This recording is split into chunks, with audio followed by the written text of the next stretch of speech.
Hello, everybody. Hello, everyone. Welcome. Excuse me. Sorry. Give me a second. I have to adjust this every time. It wouldn't be a biblically accurate Random Fandom episode if I didn't have to adjust the camera. Yep, pretty much every episode. All right. Okay. So here we go. Oops. Let's try that again, shall we? Hello, everyone. Welcome back to the Random Fandom. I'm your host, Ravenwood, and here's your other host. Hello, everyone. I'm the Indominic Rex. Welcome back to another episode of Random Fandom Live. And I have in my lap a bowl of soup. And I have in my lap air. He has nothing. He didn't get any soup. I didn't get any soup. I have a cell phone just in case if I need to look up some facts or someone decides to call me or whatever. Oh, yeah. Before we get started, I have something for Raven here that we made a bet about early on because we kind of made a bet a while back between the big three summer movies of 2025 summer. In case you don't know, today's episode is the Fantastic Four podcast, or not podcast, Fantastic Four First Steps. The first steps. So where we episode. Sorry. Yes. But in between this movie, James Gunn's Superman, and Gareth Edwards and Steven Spielberg's Jurassic World Rebirth, guess which movie did the best across the worldwide box office or global box office, and in the local box office? Jurassic World Rebirth. So just like I predicted, Jurassic World Rebirth took the box office by storm, both domestic and international. The domestic box office and the global box office. Okay, as of mid-August 2025, the Fantastic Four First Steps had a worldwide gross of approximately 492,000 million. Oh, no, I misread that. 400. Why did I say thousand? Sorry, 492 million, exceeding the initial forecast of 400 to 500 million. Those experienced significant drops in the second and third weekends with 67 decrease. Blah blah blah. So world box office is 492 million. The domestic. He's talking about Fantastic Four. He's not talking about. Okay, yeah, I know that. But so what was the box office for Jurassic whatever? For Jurassic World Rebirth? Yeah. You can look it up. Oh wow. Okay. 847 million worldwide. Yeah, it's not even close. That's like half. That's like half. Fantastic Four, the First Steps, did about half the profits of Jurassic World Rebirth. And Superman. And James Gunn's Superman is, if I remember, not Superman's. Oh, whose men's is this? No, it's just let me retype it. Oh, I'm gonna kill something here. It keeps doing this pasting. No, would you stop? No, it's okay. My phone's broken. Type the search bar. I was trying to tap into the search bar, but for some reason it's like, oh, you want to paste this? You want to paste? That's because you kept double tapping. No, I was not double tapping. I was trying to box office. I am eating noodle soup. Results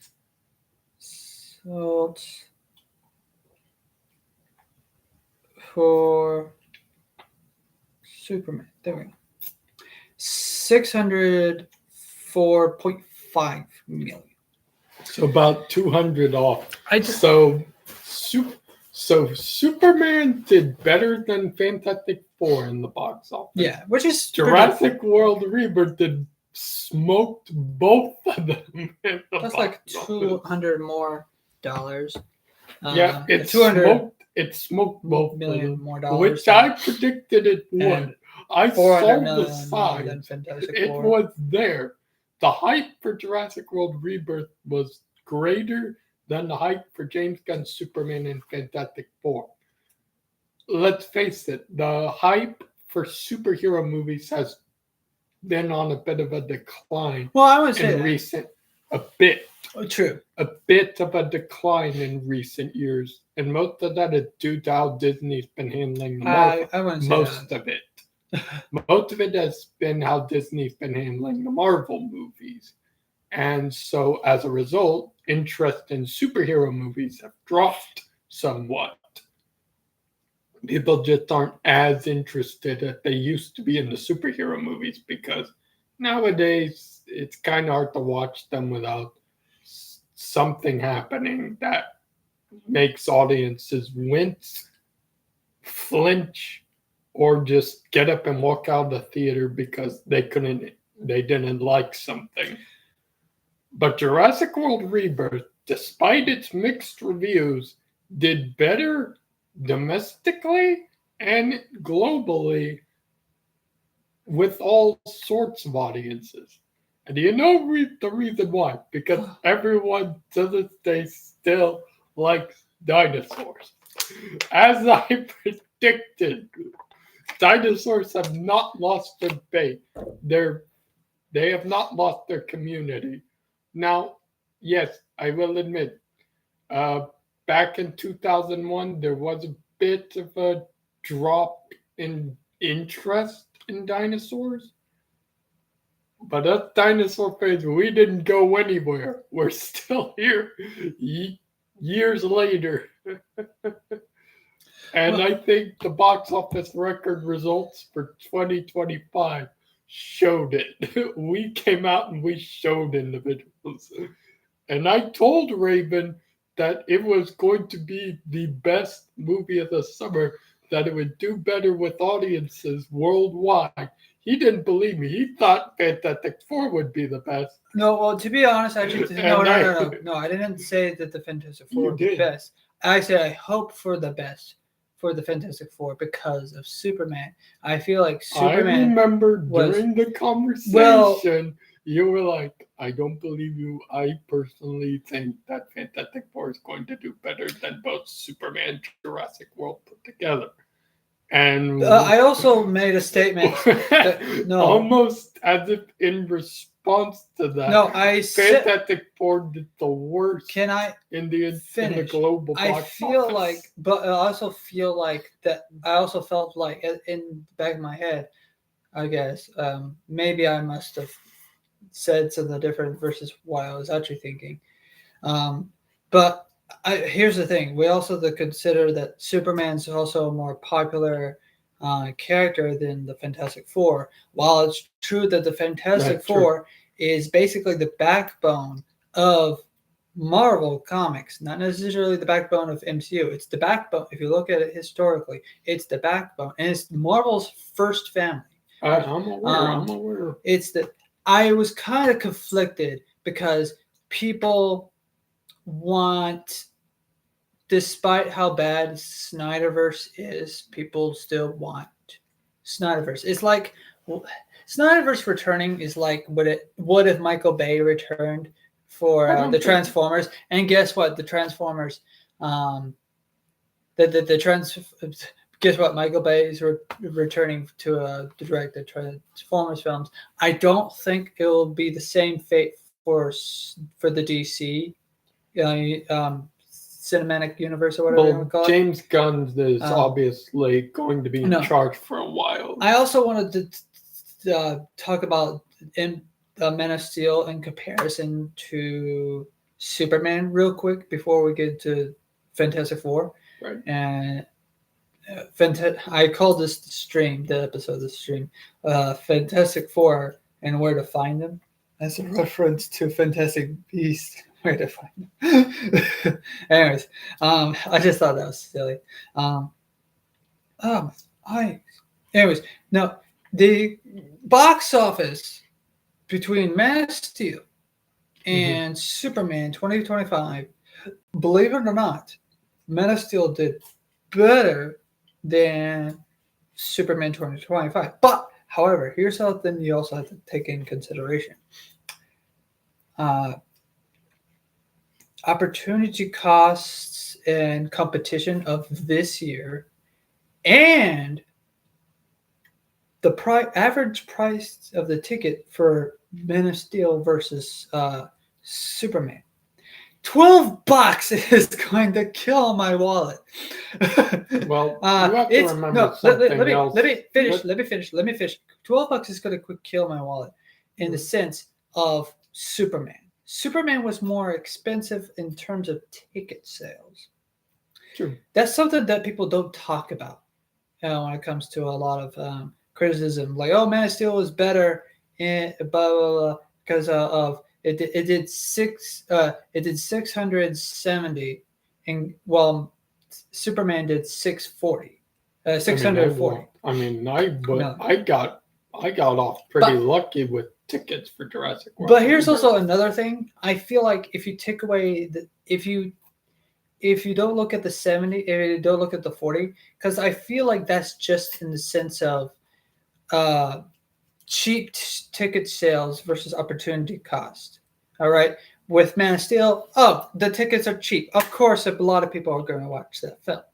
And also because of the fact that it's a Superman film. We hadn't had a Superman film since Superman Returns.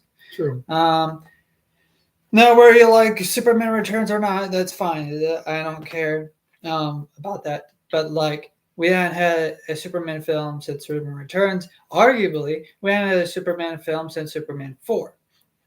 If you also want to look at it that way, right? So there's that fact that the Man of Steel movie was much cheaper than Superman. So I feel, that's going to say a lot because it still made 600 million.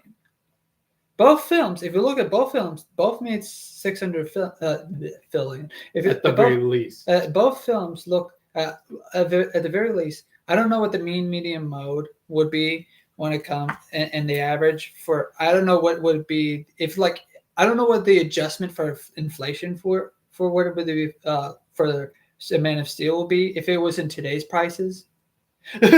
I'm not certain how that would work because like I know that it was $8, right? Roughly about $8 back. If you could Google this yourself, if you Google the average price tickets for Man of Steel, it was $8. And if you look, if you look at on DVD for about, I'm not talking about DVD. We're talking about box office records. But I'm also going to debunk this about like which movie was better, whatnot. If you look at the, hold on. If you also look at Superman 2025, okay, $12. Okay. And I think there was another source that said the average was $14. But regardless, which one's more expensive? Which one's more cheaper? I say the 40 and the 70 for the $70, the 70 and 40 million of both movies, right, are outliers. True. I feel like those are just the extra people that came to watch this film, came to watch both films. So if you think about it, like both of them are outliers. Both movies made 600 million. Then you also have to take in consideration of who made a better profit in comparison of ticket sales. Not necessarily comparison. Yeah, so like the amount of you don't even know what we're talking about. I'm sorry, what? I said, well, you also have to take something else into comparison here. Not a whole lot of people are familiar with the actor who played as James Gunn's Superman, whereas a lot of people were familiar with Man of Steel's Henry Cavill. Everyone, at least everyone I knew in my social circle, everyone was gushing about Henry Cavill rocking the Superman suit, the design of it. Everyone was going on about, oh my God, the underwear's not on it's not on the outside this time. Well, onions. yeah. I feel like I don't know. I'm not a mathematician, so I feel like you should look at in comparison of how many people went to see both films. But here's the thing: I feel like none of that matters because it's how much people enjoyed the film. And So you have to according look at to how. audience review scores on both Rotten Tomatoes, I don't. let me finish. IMD and several other audience review sites, Jurassic World Rebirth scored the highest rating with audiences, not the most with critics, because apparently critics have been giving Jurassic World Rebirth the hardest time, and I think it's because Same with Superman. I think it's because they dropped it on like right on the backbone of Jurassic World Dominion, so people still had that bitter aftertaste in their mouth. And then all of a sudden, this movie comes up to try and sweeten our taste buds. I think it's because of the title, personally. Rebirth. Rebirth is a. But I feel like they should have called it something else. I don't think they should call it Jurassic World. I feel like they should just call it something else. Keep Jurassic, keep the theme, keep the aesthetics. Like, Jurassic, but then we should have called it something else. Jurassic this. Maybe they Rebirth or something. Jurassic. It should become called Jurassic Park Rebirth. Maybe because I feel like at this point, audiences are familiar with Jurassic World. Has to be, and this was technically a rebirth of the Jurassic World scenario, because when you look at it, Jurassic World Rebirth brought back more of an aesthetic similar to the Jurassic Park franchise rather than what it did in the last two Jurassic World movies. Anyways, the formula for Jurassic World Rebirth was more akin to Jurassic Park 3, just more fleshed out, better visuals overall, and really interesting designs. Now, a lot of it did fly by, but nothing overstayed its welcome too long, unlike the Kirby's of Jurassic Park 3. Anyways, a lot of people let's steer away from that. Yeah, steering away from that. The point we were making here is that I won a bet.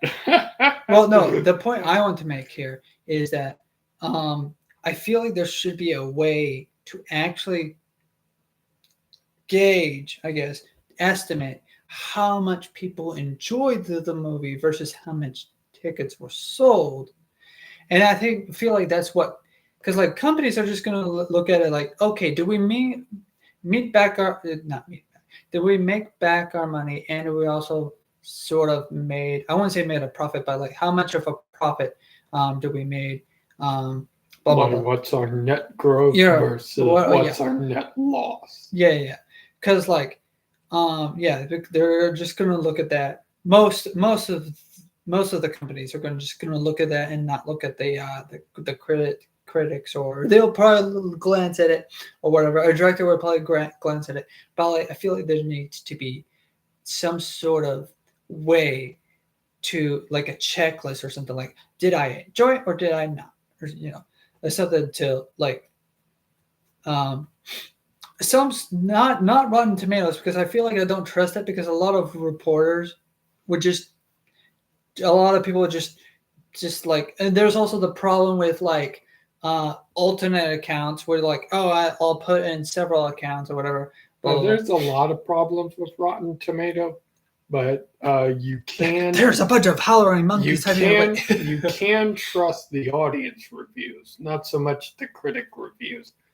IMDb's a more reliable source. So is Screen Rant for the most part. I don't want to trust Screen Rant though. No, I said for the most part. Well, anyways, when it comes to their reviews of audience ratings, using the subject, I'm not going to say they're like fully credible, but you can trust them more than using the subject of enjoyment. I feel like I enjoyed all three of them, but I feel like Oh yeah, they were all three enjoyable movies. I feel like I enjoyed Superman more than I did Jurassic World Rebirth. And I feel like I enjoyed, despite how terrible, no, I won't say terrible. In competition, it did terrible, but it still made its money. That's what it matters. I feel like if a movie doesn't make its money, then that's when you can actually dissect it and like, wow, this movie's probably hot garbage. What did it gain versus Minecraft movie was hot garbage, but yet it made back its money. But the reason why a Minecraft movie made back its money is because most of the game's its fan target audience was the young people. The young people and the memers, the YouTubers, the people who stream, the people who just like making memes and whatnot, people who play Minecraft in general, and people who they saw Chicken Jockey. I feel like Chicken Jockey, also just Jack Black being Jack Black just being Steve, just like. Well, I am Steve. He's that him. Guy. He's just that guy. It's just memeable. The movie's memeable. Say this. Now, I want to say, I feel like despite how I didn't finish like my overall. Go ahead. Fantastic Four. I feel like I enjoyed that more than Superman. It made me cry. It made me smile. It made me laugh. It made me. Don't get me wrong. Superman also made me want to cry during the Paul Kent scene. That is just a great scene. It was just Paul Kent. You mean Jonathan Kent? Yeah, Paul Kent, John Kent, Daddy Kent, Father Kent. Well, you made Mr. it sound Kent. Like you were saying Paul Kent instead of Pa Kent. Well, sorry. There's something in my eye. You're not the only one. Apparently something's in my eye. Only it's a stray eyelash. I can't seem to get it out. No, I think what happened is that there's like a stray hair that's just poking my eye, and it's just no matter what I brush. No, I'm saying that's you. Mine is a stray. Well, I know that. I'm saying, well, mine's not that. That's what I meant to say. Anyways, but with Fantastic Four, I feel like I just love this film more. There was and that's going to happen with different people. I feel like also Fantastic Four, because of let's face it, Man of Steel was more successful than Fantastic, and I feel like that's what's happening here is that you have a general audience, I guess, that are willing to see both Man of Steel and Superman. And that's what happened there. Versus where the Fantastic Four the general audience for Fantastic Four probably didn't give this film much of a chance because of not just of the previous Fantastic Four film, but also because of the previous Marvel films that aren't doing so well.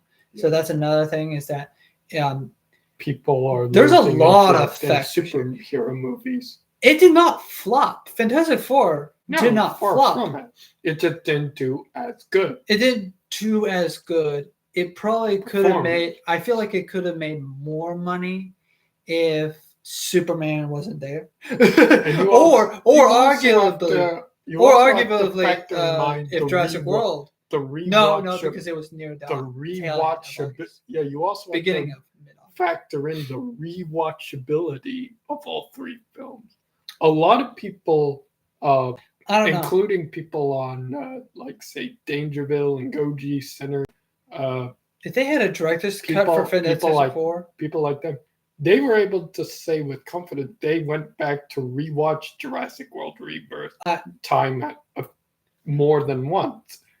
And a lot of audiences could probably tell you that a lot of people went back to rewatch that film more than once.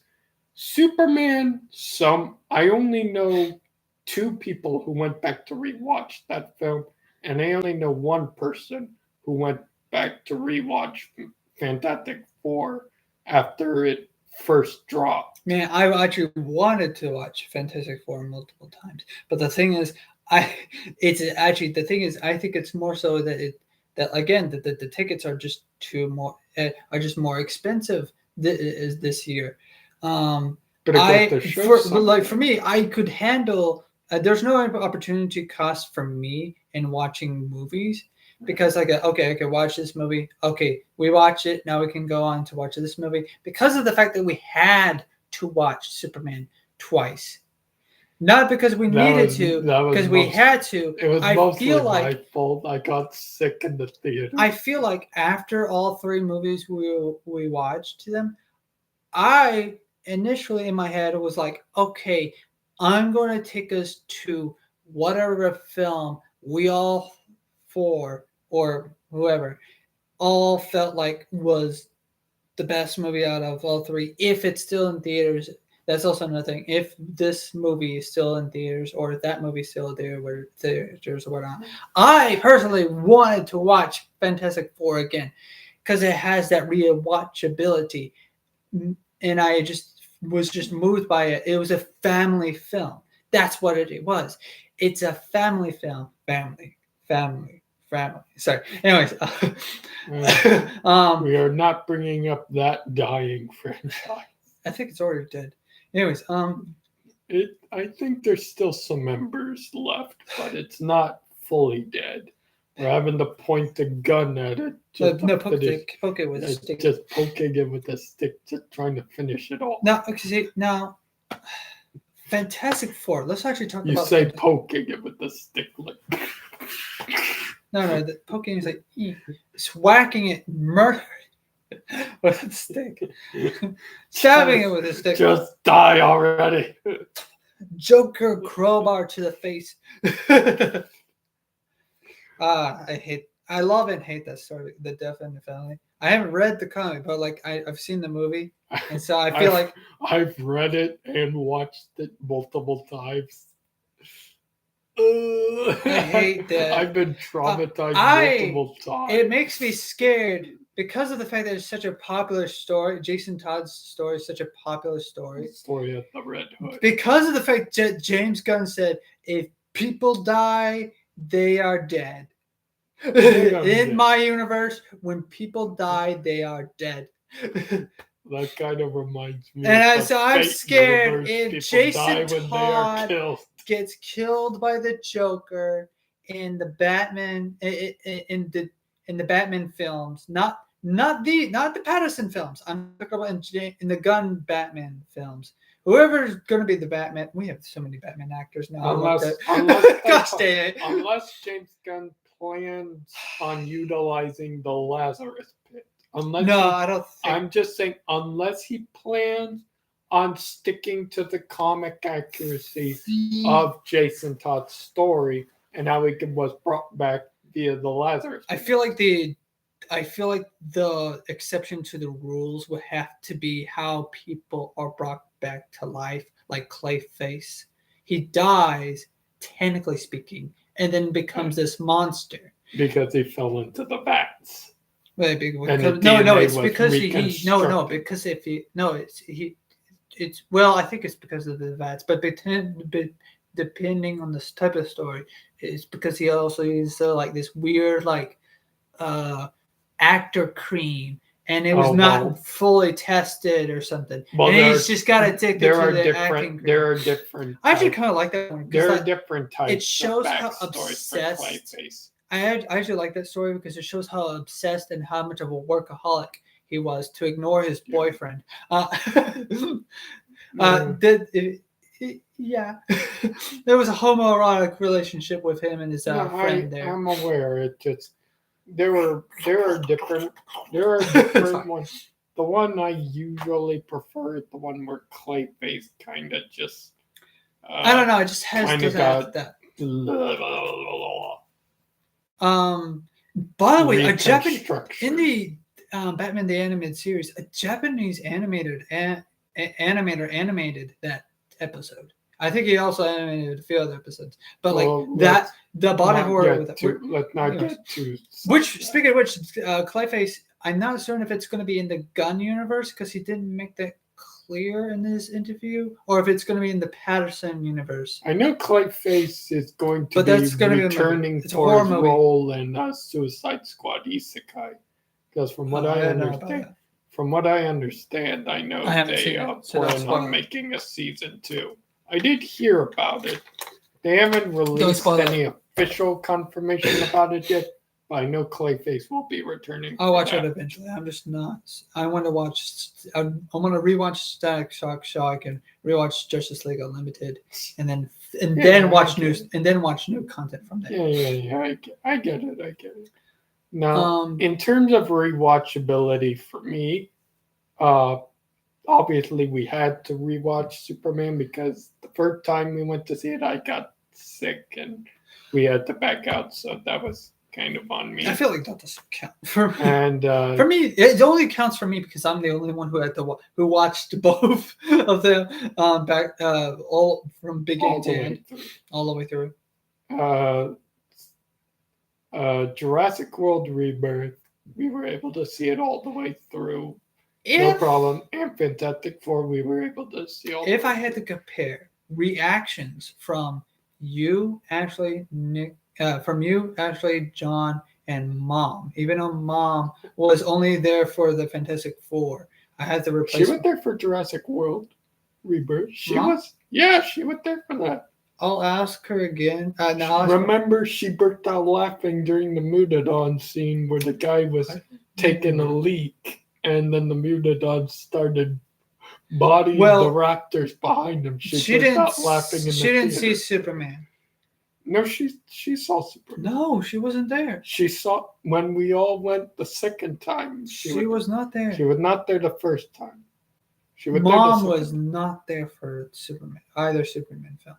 I know because I had to pay for tickets. I'll have to ask, but I know she was there for Rebirth. She was definitely there for Fantastic Four. I know because I had to look at y'all's reactions and I was. She was definitely there for Rebirth. She was definitely there for as possibly can. For you failed Fantastic Four. No, for Fantastic Four. Anyways, I was quiet as I possibly can for that one. You failed. No, I did not. No, you're lying. I know for a fact you're lying. I'm not lying though. You don't know if Mom was there or not for Fantastic. I do know for Superman and Jurassic World, but then she was there for Jurassic World. I know. You're memeing because it's memeable to make fun of me. Yes, but she was there for Jurassic World Rebirth, and I know this because during the time we went to see it. There's something about that was right. During the time you went to see it with all of us, you ended up sitting on the far end of the pew, and I was separate, and there was a fat guy to the right, and there was I was separated. You remember now, right? Yeah, I remember. Yeah, but I don't she remember. Was there. But Mom was there with us. That's right. She was sitting next to paid for her ticket or something. Yeah, I don't remember whose tickets I know. No, I was the only one who paid for my own ticket for that movie. Yeah, that's it. Remember, I paid for everyone's ticket. That movie. The only reason I understand I failed, but I did better than the Mario movie. The only reason you paid for your ticket that time was because I wasn't expecting you to join us last minute. I didn't join you last minute. I told you I was going to go. Anyways, that doesn't matter. Well, anyways, back to Fantastic Four. I'm just saying. There were four. I'm just saying that. Gauging the facial expressions off of Mom, you, and John, just those three. Ashley Ashley cannot judge because she was We're keeping her impartial in this because wouldn't that be rude to drag her into this? No. Especially Mom. She Well, then again, I was far away from Jurassic World Rebirth. Oh well, as far as I could tell, I can gauge it because I was she was just into the Fantastic Four movie. She was just she was just literally just. she was engaged with it. She was She watching it. no, she of course she was watching it. Anyways, no, Well, but there like were a few times where she did look away. I feel like she was actually just as into it, like just actually into the Fantastic Four. She says the superhero films are like for boys and whatnot. Action movies are for like boys. I'm a girl. I pay attention to romance movies and Gilded Age movies I and don't think she's Gilmore ever Girls and said whatnot. that. No, well, I'm paraphrasing, but it's not in summarizing, sort of. Okay, But she told starting to me be a bit no, stop, no. She told me directly that she told me that directly that that for some reason she can only like, or at least she thinks this. She thinks this, and because she told me, and I don't think she truly believe, or I don't think that's truly true with her. She believes it, but I don't think that's actually going on. As I think she just doesn't not. She watches action movies that don't make sense to her. But if she watches action movies that does make sense to her, or that has enough feeling and emotion in this, which this movie did. This movie was a Fantastic family Four. movie. Definitely, you're This, gonna keep repeating that. but like that's what it was. It made to a connection to anybody who wasn't familiar with the genre. She was more so familiar with family movies and romance movies. That's what this was. Yes, it was an action movie, but like I could ask her a random question about the science and whatnot. And she would not understand it. She'll tell me back how this works. She probably couldn't now, but back when we saw the film, she was But pretty regardless, engrossed by it. now let's talk about the film itself. Not in competition or anything like that. We can talk about definitely a competition. It was definitely a competition for me, which I won. So no, that's not what I meant. And talk about movie competitions. Stop it. Yeah. Stop being mean. No, Okay. I'm going to be mean. Okay, so in comparison for it to other Fantastic Four films. Now we're not going to talk about all the Fantastic Four films and what's our favorite scene and whatnot or whatever. We'll save that for another episode. It definitely did better than the 2016 movie. That's all I'm gonna say. I want to save that conversation after we do the Superman conversation of like what's our favorite scenes in each Superman Well, film. for now, let's do our review on Fantastic Four first. No, but already waited over 30 minutes. I know, but hold on. But let's first talk about the first conversation. The first topic that I want to talk about, and like what was better in terms of a Fantastic Four. If you were to rank it, just a quick rank. Fantastic Four, the first movie. Now there is this one movie that like happened before Fox's film, but we're not going to compare that one. Not because of like, oh, it's not a movie or whatever. Blah blah blah. Not a whole lot of people are familiar. We haven't. It's not familiar, and we haven't seen it, even though the actors from that movie that I'm talking about, like the actual very first movie. I don't know what we call those type of movies. They're kind of like mini movies, I think, or they're kind of short film. I think they're short films. I'm not certain, but they happened like before Fox, I think. But I probably have to Google it and buy the movie somehow. Not the rights to the movie, but buy like a DVD to the movie or something. Hopefully I can find it and then we can watch it. I hope so. But for as let's call it mainline movies. What? Mainstream. Mainstream. No. Not yet. What's Anyways, going on? nothing. I'll tell you about it later. Um, now, so if we're talking about like mainstream, if we're talking about going to a theater and everything, right? Um, I think this was a movie that was made on television, not made. Sorry, released on television only or something. I don't know. I'm not 100% certain, or how. I don't know the origin of the actual very first Fantastic Four movie, But because there was talk about the main line. because there was a very first Captain America movie. I think I'm not certain. Marvel movie, old I comic think book. that one was technically animated. There was old. What I remember is there were a lot of old movies made at a certain point, but not well known. Okay, let's go with that. Not well known. There were movies before the whole MCU and Fox jumped in Fox and Universal. before they threw their lot into the water. Yeah, before the Fox and Universal movies. Let's go with that. Before the Fox and Universal. Hulk was a Universal movie. Yeah, but I mean, technically,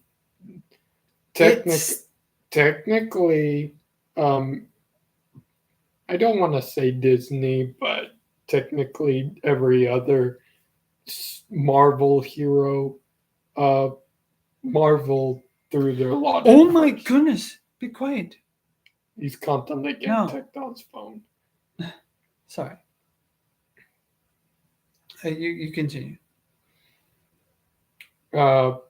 Technically, before Fox Studios and Marvel Studios threw their lot into the ring, there were some previous movies, quote unquote, that were made for the Fantastic Four, for Captain America, for the Hulk and whatnot. There were a bunch of things that before the newer ones came along at some point later.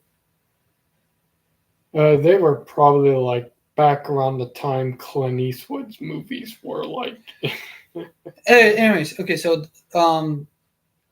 the Fantastic Four. Where would you rank the Fantastic Four, the Rise of the Silver Surfer, Fantastic, and Fantastic Four: The First Steps? Well, and I'm not gonna say that to be biased or anything, but to be honest, I do think Fantastic Four: First Steps was number one for me. Then there's the first Fox Fantastic Four movie, then Fantastic Four: Rise of the Silver Surfer, and then Fantastic. That's all the way at the bottom. Well, what do you know? I have to say it's below the bottom line. I'm actually almost. It fell off the list. I'm actually almost in line with it. Fantastic Four: First Steps, Fantastic Four: Rise of the Silver Surfer, and Fantastic Four, the Fantastic Four, the first of the two Fox films, and then Fantastic. It doesn't exist. Thanos, snap it. I do understand why it's on the way. It's on the way bottom. I do understand why you think a Rise of the Silver Surfer is better. I personally like the first one better because, I mean, one thing, Doctor Doom was phenomenal in that film. It has its strengths and weaknesses. I feel like the Rise of the Silver Surfer has its strengths and weaknesses. Like if you were to ignore the fact that Galactus is not comic accurate, and you have. Yeah, we don't actually we do technically see a silhouette of Galactus, but we don't actually get to see him. To think Whereas that it's Doctor Doom returns again with the board, and I'm like, bro, we beat this man already. Why is he even here? I thought this was Fantastic Four versus the Silver Surfer and Galactus. And I will admit, Fantastic Four First Steps delivered on that. I liked At it. that time, Doctor Doom he wasn't in the equation at all. I And I liked it. appreciate that. Well, until the mysterious stranger in the after credit scene, but Well, that's because in, they in kind the of have to. main film, itself, we actually got Silver Surfer and Galactus like main central focus. Like nothing was taken away from their screen time, unlike Rise of the Silver Surfer, which for me I felt like they kind of lost me there because there were times where yes, I get Silver Surfer was the villain because he was the Herald of No, Galactus. he wasn't the villain. No, He was the I'm saying antagonist. there was the villain. Yes, I get he was technically a villain because he was the Herald of Galactus. Blah blah blah. Let me finish before you. Okay. Um, you know, I get that. I get that logic. Antagonistic, and then we've got Doctor Doom, who's somehow back after being locked. How do you even get released? He was petrified after getting exposed to heat and like water. He should have been stuck. How'd they even loosen him up? And I thought he had sealed his mask to his face. And yet he shows up in the second It's because film, of the cosmic radiation. and then from, he shows up in the second the Silver film. Surfer. That's what happened. He shows up in the second film perfectly fine. No. Okay, if you rewatch the movie like I did. I know. I'm just. This is me talking about like, what took away from what should have been the main focus. Because this film was called Rise of the Silver Surfer, not Rise of Doctor Doom. Well, it's because Or it could have even been called Rise of Galactus. Instead, we got Rise of Doctor Doom. Because this was basically the return of Doctor Doom with Silver Surfer and Galactus just sprinkled in there as cameos. Well, anyways, it's because the Silver Surfer is not meant to be a villain or anything like that. I understand that. But the Silver Surfer in Fantastic Four First Step played her role as an antagonist a lot better. I didn't read any of the comics. I am starting to do some of that research now, but I haven't gotten to comic reader.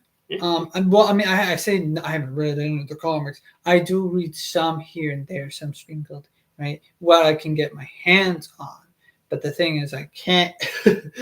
Well, when you can't get your hands on them, you go to YouTube and you watch Comics Explained. For what? Shout out to I want to consider that as reading it because they skip some panels or they just changed the wording or whatnot or something. No, they do full comic read-throughs. Oh, it depends. Well, it depends on which one. Which YouTuber are you watching? I guess so. Anyways, that's why I specifically mentioned my name. Anyways, well, when it comes to what I know of this Silver Surfer, whenever the Silver Surfer shows up, right, the male one, immediately Dr. Doom, or not necessarily immediately, as soon as possible, Dr. Doom will try to take over the Silver Surfer's board. Now, granted, so what I've seen from the cartoon show. So if I were to because the cartoon show would have more of a lot of references from the comics and whatnot. Now, when Silver Surfer first arrives, okay, he didn't possess the surfboard. Movies tend to speed run that.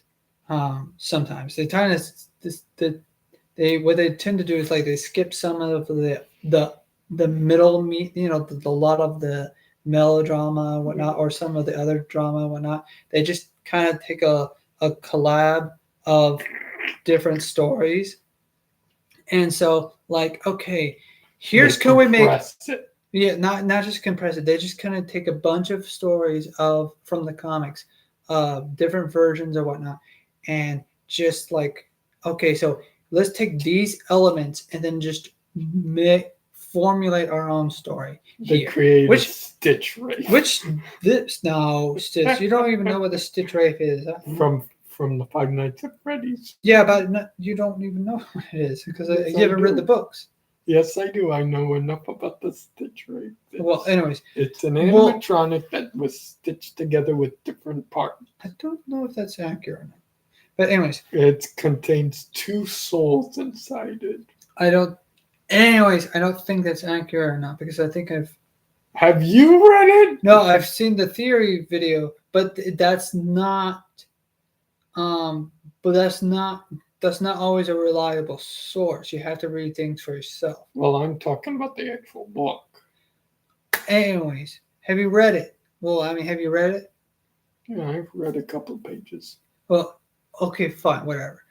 Well, I feel like that wouldn't be accurate to what I'm trying to say. It's not a Stitch Wraith. No, it's more. It's They just put more. a bunch of jumbled pieces They put together, different removed some stuff, and they come up with a basic outline. Yeah, a basic outline for a new story, and that's what's happening here in the Fantastic Four First Steps is that we've read all this. We've read from what I read from the magazine. They read a collection of stories from the Fantastic Four and take ideas from it. Take a bunch of ideas from those stories and then formulate a story that fits well with it, right? So that's what a lot of movies tend to do. I guess now thinking about it, I put them in order of Fantastic Four First Steps, the first Fantastic Four movie, and then the second, The Rise of the Silver. I guess I'll have my list the same as yours. I just wanted to give my What? honest opinion on that film. On the I first two films. feel like, in a sense, that We could have gone without Doctor Doom being in that. no. I feel like that's wrong because there's a specific story. If I were to take my reference from the cartoons, all right, let's say that the reference is the cartoon. It's not the cartoon got the reference from the comic, but regardless, if we were to rely on the cartoons as the source or whatever, or as the source of sources or whatever. Anyways, there's a reference to where Doctor Doom takes over the sheet, not the shield, sorry, The board. the surfboard. Right. I'm aware of that, and I will give feel it like its what they were props trying to do for is that. like, well, Doctor Doom's not dead, so let's revive him using the cosmic waves or cosmic radiation from the surfboard, I guess. I'm just saying, I felt like they rushed into that. I don't think they rushed into that. I feel like they wanted a narrative where the Silver Surfer knows he's the only one who could stop Galactus or potentially stop Galactus, right? Even though that's technically not accurate. I know it's like, oh, it's not accurate how Galactus is, right? And some fans are saying that, oh no, this Galactus is not accurate to how he is. And like, are you sure about that? Because sometimes modern comics would unnecessarily beef Galactus for no reason. or I mean, don't get me wrong, that's fine.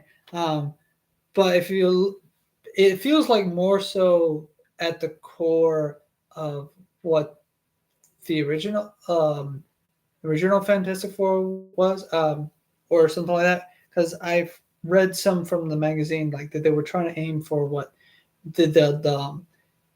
what the initial Fantastic Four was, and not the fact that Mr. Fantastic can stretch very.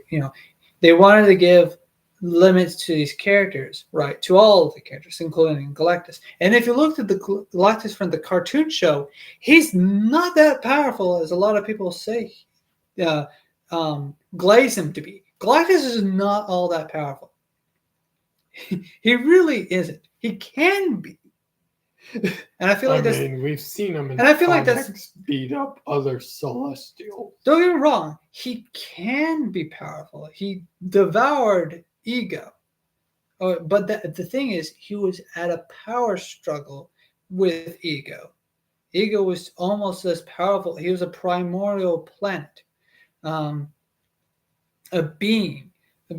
Now, granted, I don't know if that counts for anything because Galactus was here before this universe was created. Although, but there was a power struggle between Ego, which, by the way,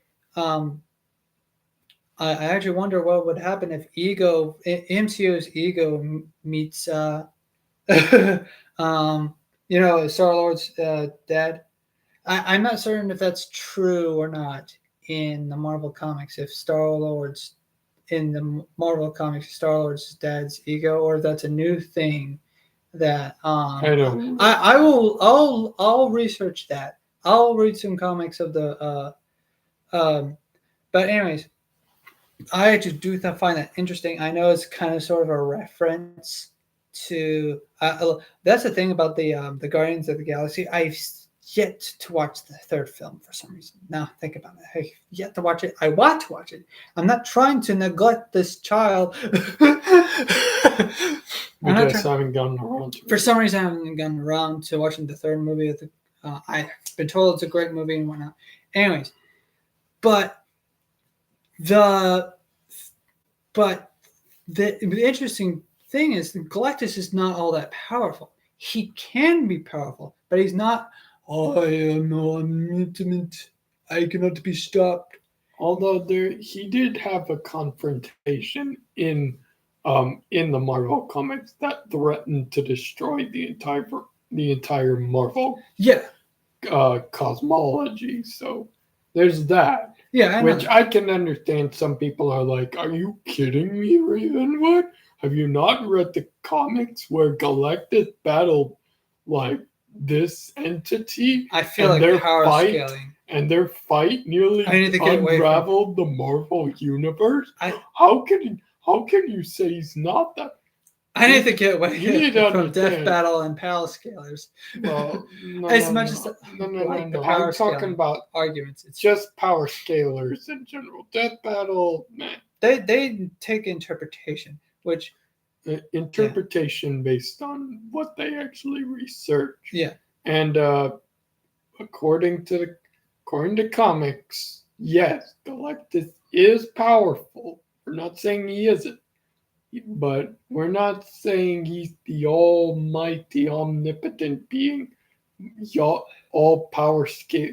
You power scaler people make power glazers. Power glazers make him out to be. I feel like there's a difference between a power scaler and a power glazer. At this point, because they'll give. At this point, people are going to be like, "Oh, Galactus could fight Godzilla Ultima on even footing," and I'm just like. Because I feel like even with there's some power glazers that would glaze Miles, Spider-Man from the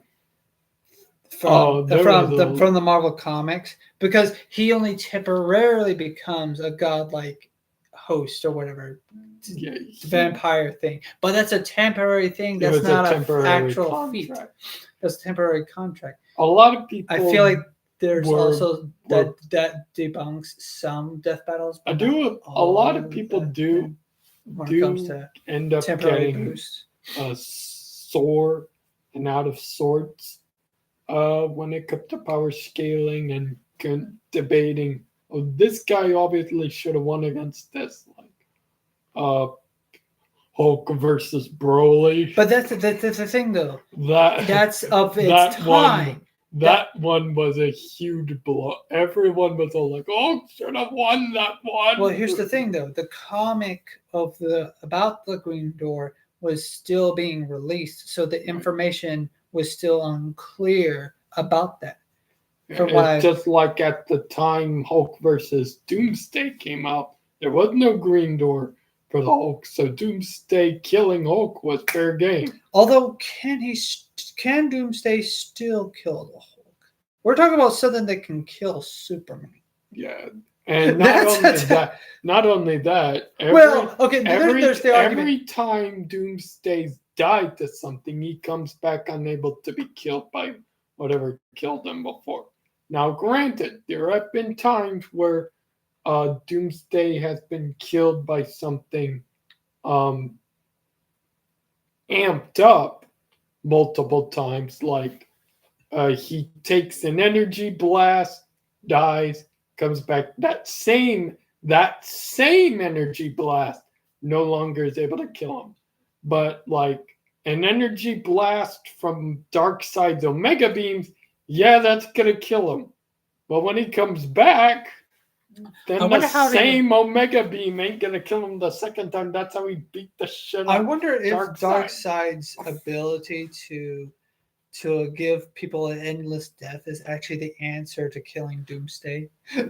Behold, The anti-life endless equation. Yeah, the anti-life equation is the answer to killing Doomsday. It's an answer to killing a lot of things in the DC universe. Because wait, what if he runs out of things to kill Doomsday in the anti?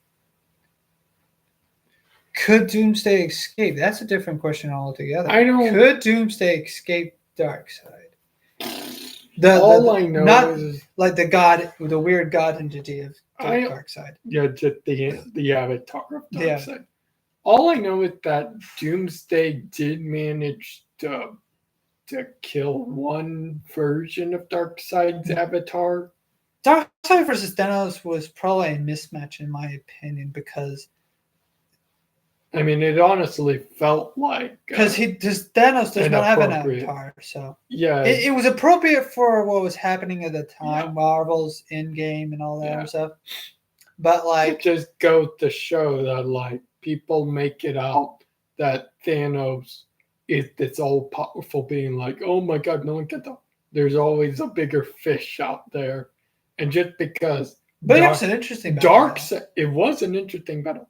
What they were pointing out was that Thanos probably could defeat Darkseid's avatar, but there's no way for Thanos to defeat the actual Darkseid. Which reflects Hulk versus Godzilla.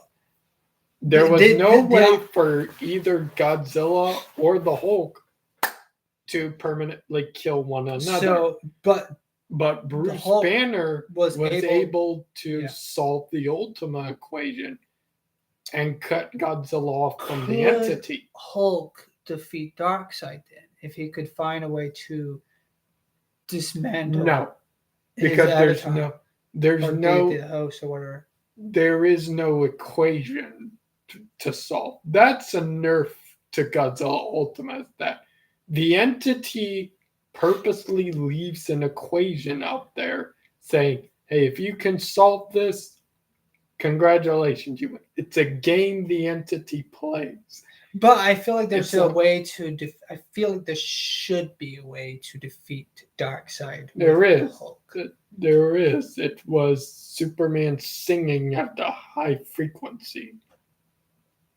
In the comics, Superman defeated Darkseid's god form by singing. And the high frequency of the oscillation wave defeated him. Imagine defeating Satan by singing.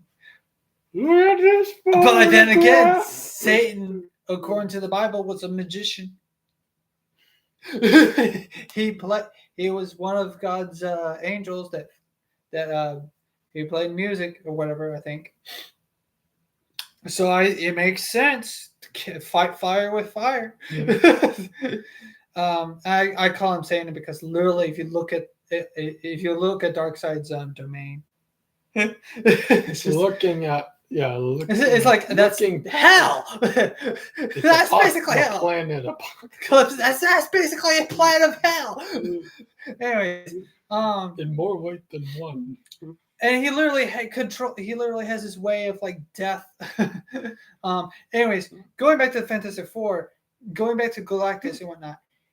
Defeat when people think, oh, there's no way to defeat him. You're not listening to yourself. There is a way to defeat Galactus. There are multiple ways to defeat Galactus. You're not listening to yourself. Multiple ways. There are multiple ways to defeat Galactus. We're not talking about death battle here. We're talking about a defeat battle. Okay, Galactus can be defeated several times. People are thinking the Fantastic Four can't kill him. That's what people are thinking. Like, oh, he's so unkillable. But the Fantastic Four have defeated him. When people think killable, they think defeatable, and then they kind of mix the two words, I guess. It's kind of like, but that's not what we're looking for in a movie, especially also not a movie, but in a story. You don't have to kill the Galactus. Now, granted, in the comics, the Council Reed Richards can kill Galactus. But it's kind of like what a lot of critics were giving we're not looking for that. Rebirth grief over the fact that the Distortus Rex didn't die. You don't always have. No, I'm saying, like, I'm making a point based off of what you said. You don't always have to kill your antagonist off. Yeah. Defeating him was the point. Defeating the Distortus is probably good enough. Yeah. Surviving it was good enough for the story. And that's what the Fantastic Four do with Galactus. They survive him and they defeat him. The female... Well, I mean, yeah. The criticism against, I will say this, the criticism against the Rise of the Silver Surfer was that he basically killed or dispersed the storm. Because of the fact that Galactus wasn't a person or an individual, he killed the storm, the cosmic storm. I'm not 100% certain what type of creature or how they define it in the movie. I know I rewatched it before watching Fantastic Four, but for some reason, for the life of me, I don't know what they mean by it. Is it a living entity or not? I probably need to watch certain scenes of it again. But anyways, they didn't clearly define Galactus in that film. I feel like they did, but I just didn't pay attention or something, or something was just not clicking. I'll give that to myself. Fantastic Four, the first steps, though, they did give Galactus a clear definition. But that's not what I wanted to say. What I wanted to say was, like, okay, the problem with the Silver Surfer, he's not supposed to be able to defeat Galactus or outright kill him. He is able to defeat Galactus. He's just not supposed to be able to kill downright kill him, because you forget he's the Galactus is the same dude who gave Silver Surfer his powers in the first place. So yeah, that's the complaint I can understand coming from comic book fans. That so what they did to fix that, technically fixing to fix that in this film, I feel like this film is literally a fixing of both the Fantastic Four. Because for one thing, both films takes place on a different Earth in a different timeline. I feel like this film 610. I feel like this film is a fixing of both Fantastic Four films. What's it 618? Even though Doctor Doom does not appear in this film. The origin story. Someone in the comments, please. The origin story. Is it 610 or 618? I think it's not that. But anyways, listen. They left Doctor Doom out of the origin story. Which was good. Which was smart. Well, I mean, I don't want to say that's good or smart. I feel like that's what keeps it different from those films. Anyways.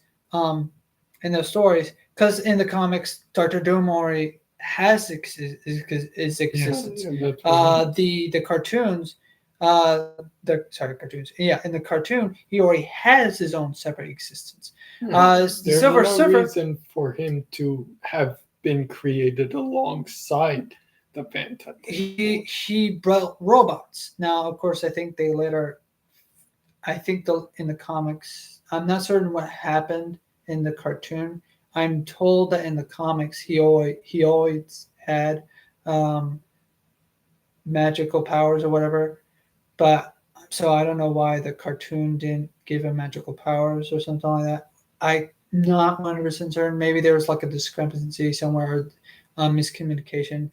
That's why they made him some sort of mad robot scientist. Or maybe the comics later changed that or something.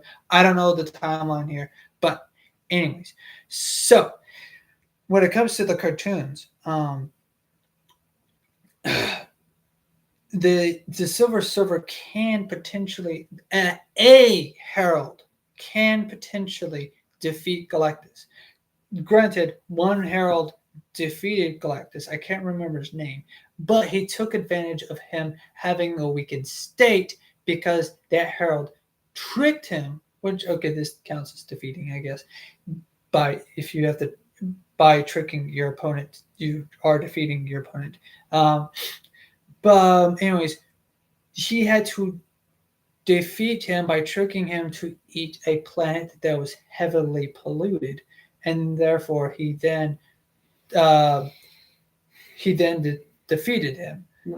Anyways, and then of course the Ghost Rider then also defeated a weakened state Galactus by using the stare. And I think people tried to upscale Ghost Rider's feats by saying, "Oh well, he penance-stared Galactus."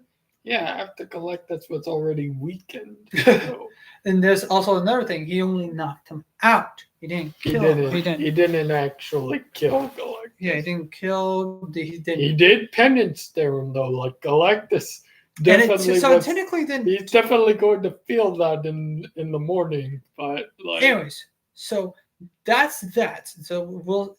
I do like how there's people that are kind of, I wouldn't say necessarily making fun of it, but probably just memeing it. I feel like how Reed Richards' plan was like, let's take Earth and move it to somewhere else. That was the first plan. At first, I was thinking in my chair, like, oh no, the MCU jerks are right. I think a lot of people were. At first, I thought that what it was going to end up happening was like, oh, he teleports Earth to the MCU, but he also ends up teleporting Galactus. And I thought, like, wait a second, no, this means that this film would be a shorter film, because we're still got some time here. So I decided to just keep up hope and say, like, no, they don't abandon this universe, or they don't abandon this world or something, right? I was actually also thinking in my head, like, oh no, they accidentally somehow just teleport just the Fantastic Four to this other universe. Like, yeah, that's also was going through my head when the Silver Surfer decided to destroy all those teleporters. I was thinking, oh no, a lot of people who made these predictions were probably right, that they flee like cowards or whatnot. And so, because like I was like feeling like, oh no, the director said that like he really liked the Fantastic Four, but this would be a very bad statement to have. This would also make the director look bad. I was like, why was I? I was also thinking, why was I panicking after I saw that? Like, no, they decided to use a rift to go on Galactus, which is actually funny. He gets rifted. Galactus gets rifted to another wherever three times. In Lego, they send him somewhere else by using some sort of rift or some sort of portal, right? I think that was in the Lego video game, Lego Marvels. I don't know which Lego Marvel it was, but anyways, they literally rift him. So and then Fortnite, and then in the Fortnite universe, they also use a rift to just send them somewhere else, right? And then Doctor Doom apparently killed him. Oh, But that's another thing. That's another proof. Galactus can be easily defeated by Doctor. If he can be defeated by Doctor Doom, well. Anyways, Well, Doctor Doom isn't your average villain. He is like literally Doctor Doom. It's It's in the name. He brings doom to everyone. Anyways, he's also a scientist, so he probably somehow scientifically found a way to kill Galactus. But in the Fortnite universe. In the Fortnite universe, he also trapped the Fantastic Four, so that's another thing in the Fortnite universe. And now in the MCU, the Reed Richards and the others, they decide to, while it was a struggle, which, mind you, it was also a struggle to grift him to the end of the universe, so where he could take a very long walk. He'd be stuck there with no ship. Oh, that's another thing. He doesn't have a ship. He got stuck there. So I'm assuming what's going to happen is that he'll probably stumble across that timeline's version of Nowhere. Hey, how are you doing? This is Nowhere. Welcome to Nowhere. Anyways, he'll probably end up having to make a new ship or something. Since we're not going to talk about like our favorite team, or not, or least favorite team or not. Oh, I really wish they would release a director's cut. I think I said this earlier or not, but I'm going to say this now. I really wish they would release a director's cut of this film, because my goodness, from what I've read about like the deleted scenes, they didn't have to delete it because of like, oh, CGI here is bad, or there's a boom mic, or anything like that. They didn't say anything like that.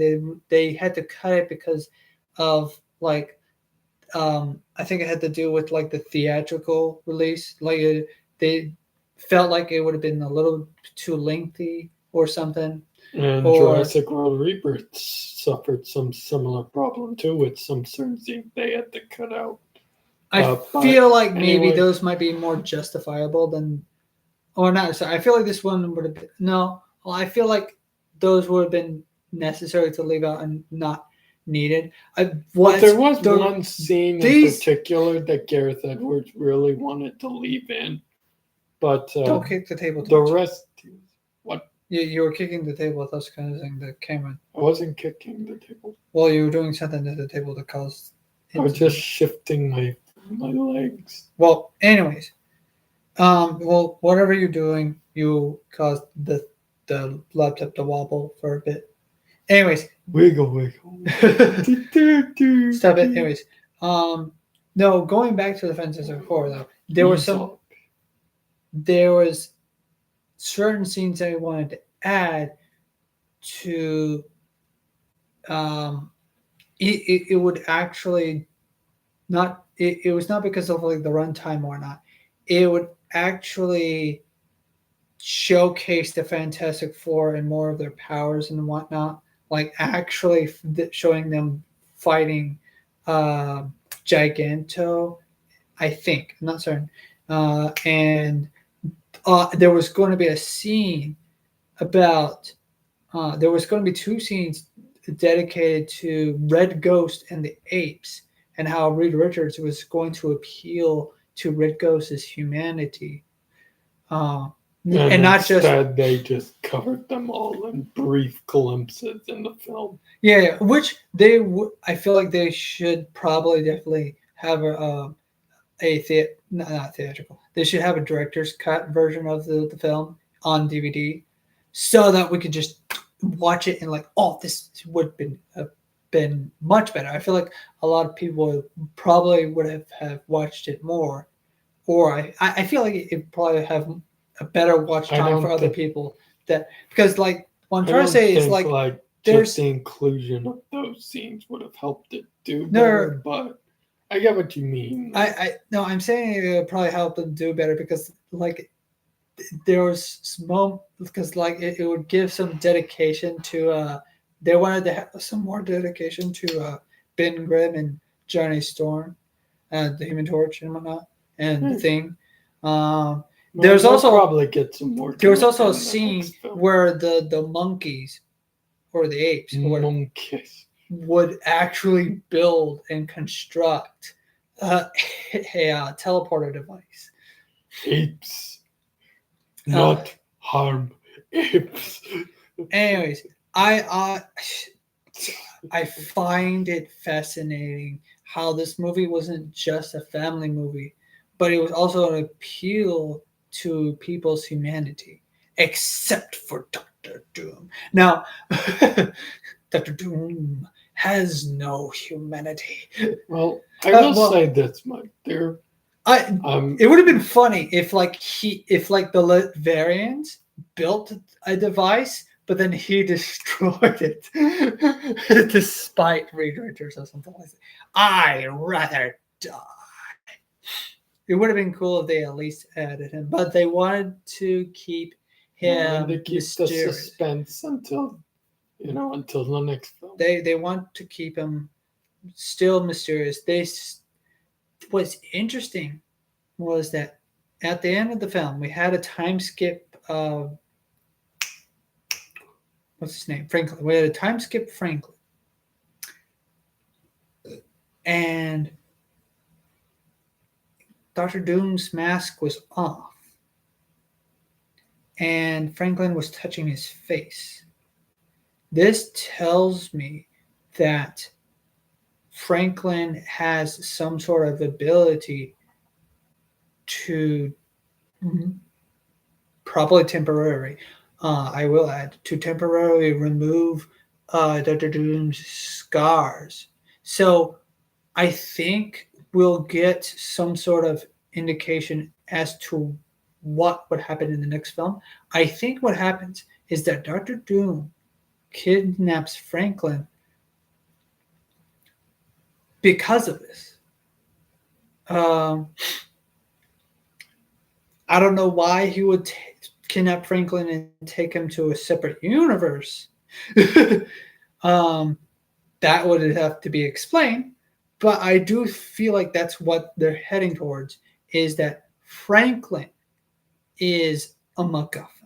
Or not a MacGuffin, but he's the plot. I want to say he's a plot device, but he's the reason why things are happening.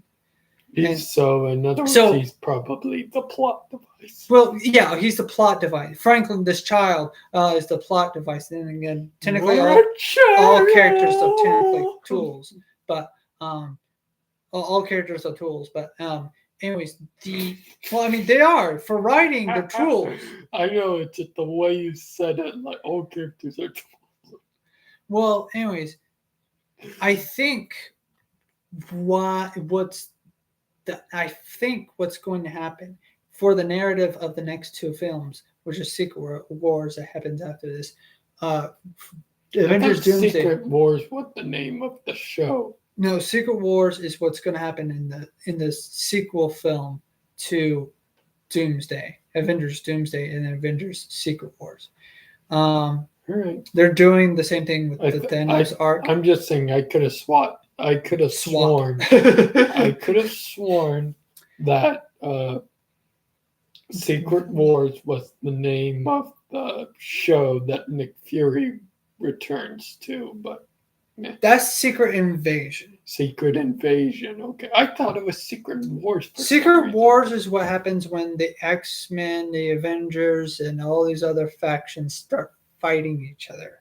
I think. I'm not 100% certain, but I think that it's technically Civil War Part 2. Not really much of a. I'm not really much of a Secret War. I briefly read some of the Secret War comics in some pages in Secret Wars and Secret Invasions and Civil War and the Civil War 2, which they didn't need to happen.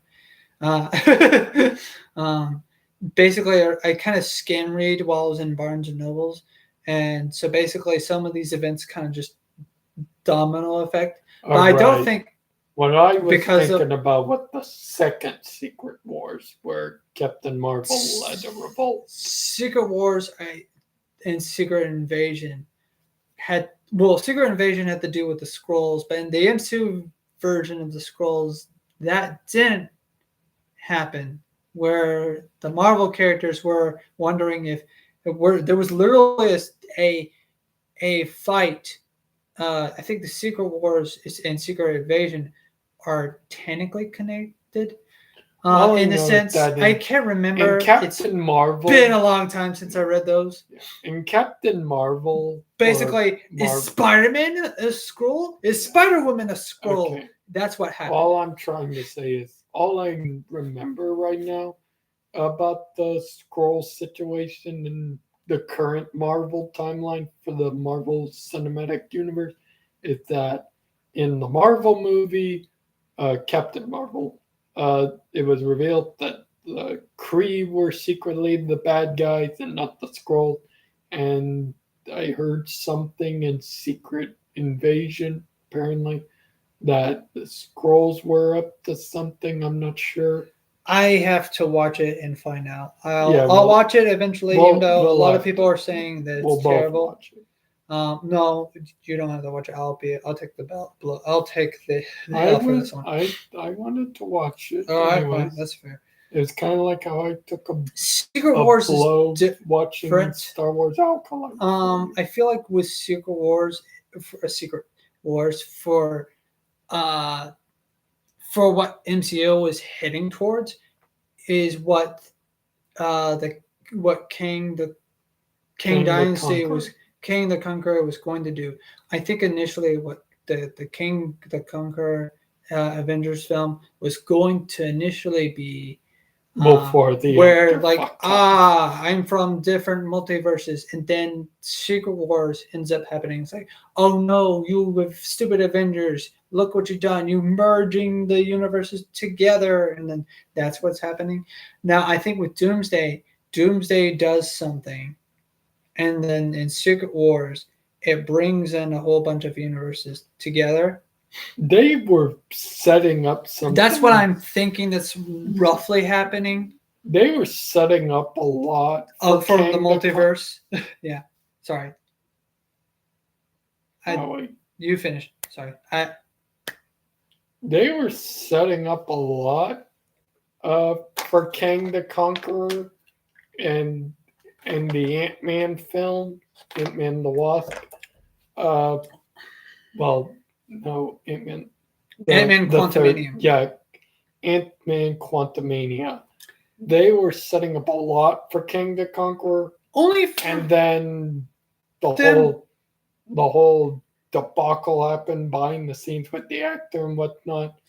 And then in the Loki series, Loki became the storyteller or the keeper of stories. And they did a kind of right Kang out sort of thing. Season 2 was worse though they just kind of wrote Kang out of the story, and now we've got this. It's potentially good, but the way they orchestrated season 2 and season 1, season 2 I feel like season 2 also ruined season 1, but they're like season 2 could have easily fixed some of the issues with season 1. But then there was season 3 of Loki. No, there was only 2 seasons. Okay. I liked the concept there. I feel like they were playing around with too many loopholes and whatnot. Yeah. Now, Quantumanium killed any motion, not inertia. There was no inertia. The moment Kang the Conqueror was defeated by Ant-Man, like, you could probably have the hero still technically save the day, but he was utterly defeated by Ant-Man altogether. They could have at least have someone die in that film. They could have at least killed someone off, and at least. Well, they killed MODOK. I don't think they killed MODOK. Yeah, MODOK died. I don't remember MODOK dying. MODOK literally died. Well, whatever happened in that movie, Ash just, well, whatever. King. There's also the fact that King the Conqueror just does not feel like he was written as a serious villain. Now, some people say like, oh, he wasn't really written as a serious villain in the comics or whatever, or blah blah blah. Or I feel like they could have fixed that here, but I also feel like at the same time there was also a struggle with the writer strikes and whatnot happening. Also, they could also recast it. There's another thing. They also could have recasted King the Conqueror so that, but however. We'll wait until Doomsday to see what was a better decision. After the whole after credit scene with Ant-Man, I was kind of excited to see what they would do with Kang the Conqueror, and then the actor just fucked everything up. I feel like they could have recasted, but I also feel they like definitely could have. But at the same time, they would have to do a lot of heavy lifting and whatever. They should have made him a villain in Thunderbolts or something. I don't know. They should have. I don't know. I haven't seen Thunderbolts. I will watch it. But like, Sentry was the villain of Thunderbolts, or maybe not Thunderbolts. Which I do kind of want to. I do want to see that because I've been a long-time fan of the Sentry, and I want to see what the Sentry's like in that film. I feel like they could have made King the Conqueror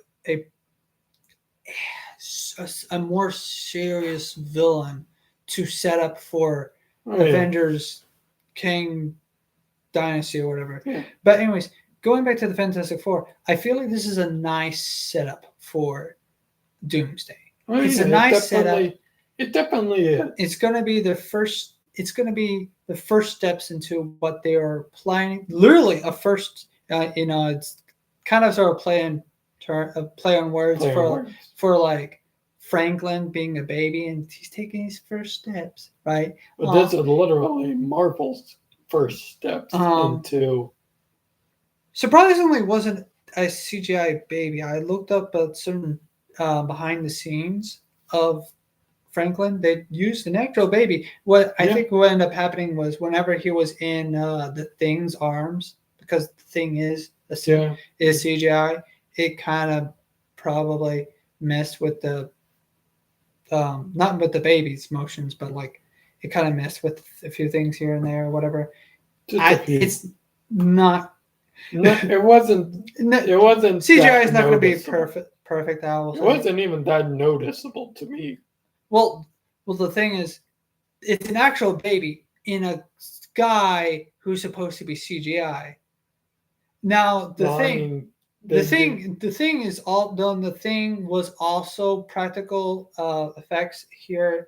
They had a guy walk around in a green screen suit. Well, some of the scenes was CGI with motion rendering. Motion rendering, I think. Some of the scenes was motion rendered or whatever, CGI, whatever. So, but some of the other moments in the movie, the Thing, I'm not certain, but I think there were some moments where the Thing didn't had motion capture or whatever, or where he actually had makeup and whatnot. Don't know which scenes were which, but like the beard was that was a give like come on, that's gonna be hard to have like a beard to act like a hair or something like that, or the rocky beard to act like hair. I feel like that was going to be difficult to translate. But they made it work for a suit, I guess. If they made it work though, his rock beard. Regardless, yeah. I think there were certain scenes where it was mostly makeup and not the because I saw something, but anyways, it doesn't matter. Well, I don't know what was practical. What I'm trying to say is I don't know what was practical, what was not. That's what I'm trying to say. But going back to like the movie itself, I liked how he picked up a tree, a dying tree or something. And he was like looking at it, sniffing at it. There's a lot of in the speech. Oh my gosh, the speech was incredible. The speech was incredible. With like, I'm not going to trade my baby for this earth, and I'm not going to trade this earth for this baby. Yeah, I will admit, That the was Invisible Woman's. She had some strong moments on screen. yeah. It's just that was great. Um, I'm not buying into the whole talk about how she's. There's this weird debate about how not debate, weird topic about how this movie was woke or something, or how Superman was woke. But I've already talked about how Superman. We can't say that anymore. Trump I got rid of woke. no Finally. no. There's nothing too progressive about Superman, and there was nothing too progressive about because that's what they really mean. It's like, oh, this is too progressive to where the narrative doesn't make any sense. That's what they really mean. It's like the writing, the progressive writing doesn't make sense, or it doesn't feel natural or whatever. There wasn't any progressive writing in either of the three films. But here I want to say progressive writing. There wasn't progressive writing. I feel like there wasn't. How do I say it? What they're complaining about is what I want to get to the meat hook. Sorry, of that weird whatever. It doesn't. The term doesn't exist for these three films because what they're trying to get is like, oh, she's a girl boss in this film. It's like she did not feel like a girl boss. What are you talking about? She had some badass moments in her fight with Galactus, sure. The sassy girl boss trope or whatever, not trope. The sassy, trope, I think it's called trope. Did not exist. It did not exist in this movie. It did not. She was a professional woman. She was a mother to care about. She didn't degrade anyone. She didn't make anyone feel. Well, she teased Johnny, but that's normal for the Fantastic Four characters, is to tease Johnny. Especially Ben Grimm and Johnny's relationship. They all teased each other. Everyone teases Johnny with the exception of Reed. Reed Richards, for some reason, doesn't tease Johnny. He's like, I don't have time for this. I don't have time to this. I have to solve everything. I have to solve all problems. I have to figure out the Ultima equation. Great Scott. Before Ultima reaches her. I have to find out what ingredients to use in a peanut butter and jelly sandwich. The perfect peanut butter and jelly sandwich. Does it have to be crunchy? Does it have to be creamy? Is it purple? Is the purple grape too purple? The thing just puts two things down and then picks up a knife. Here's what you need: a knife, peanut butter, jelly. Put them on two pieces of bread. Is it the right flavor of jelly? Does it have to be J?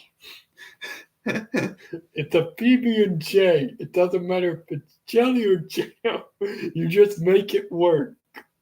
But what if I need strawberry or instead of grape? What will make Franklin happy? Why don't you ask him? No, ask.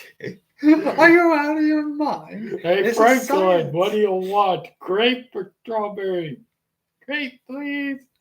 Put grape on the sandwich. I sure want apple. All right, then. Put apple jelly on the sandwich.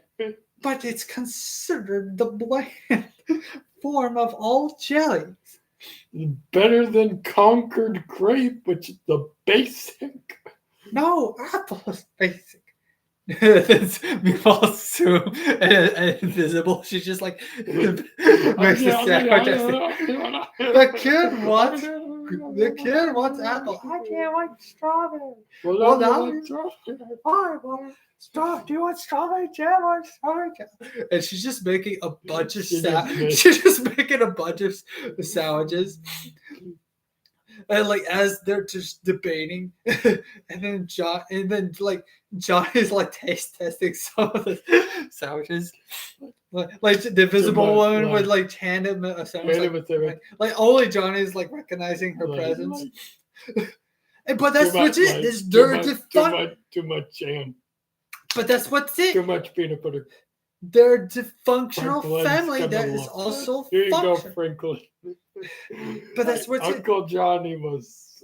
He was surprisingly pretty good. Then there's the MCU debate. Okay, MCU. Yeah, of the so MCU. That's what they're calling it online. MCU.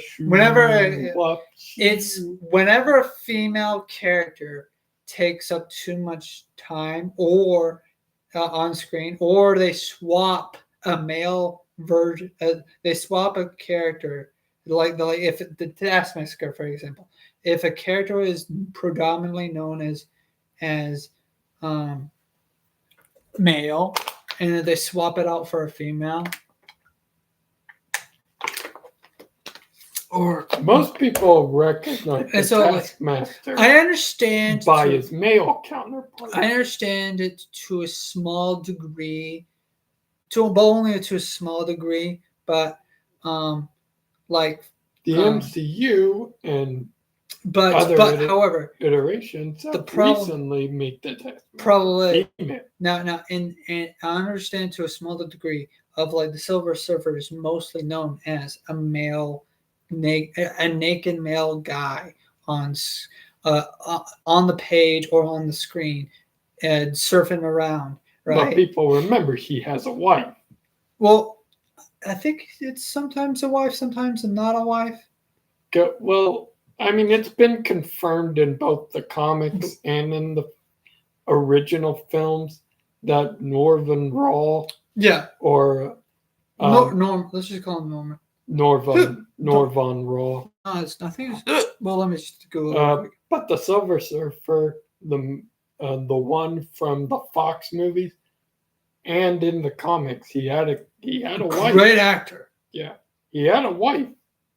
Yeah, like he specifically did. He had a wife, and he had a whole world that he cared for. That Galactus was literally threatening to devour unless he be his herald. Norrin Rod. Yeah. Well, anyways. Norrin Rod. And his wife was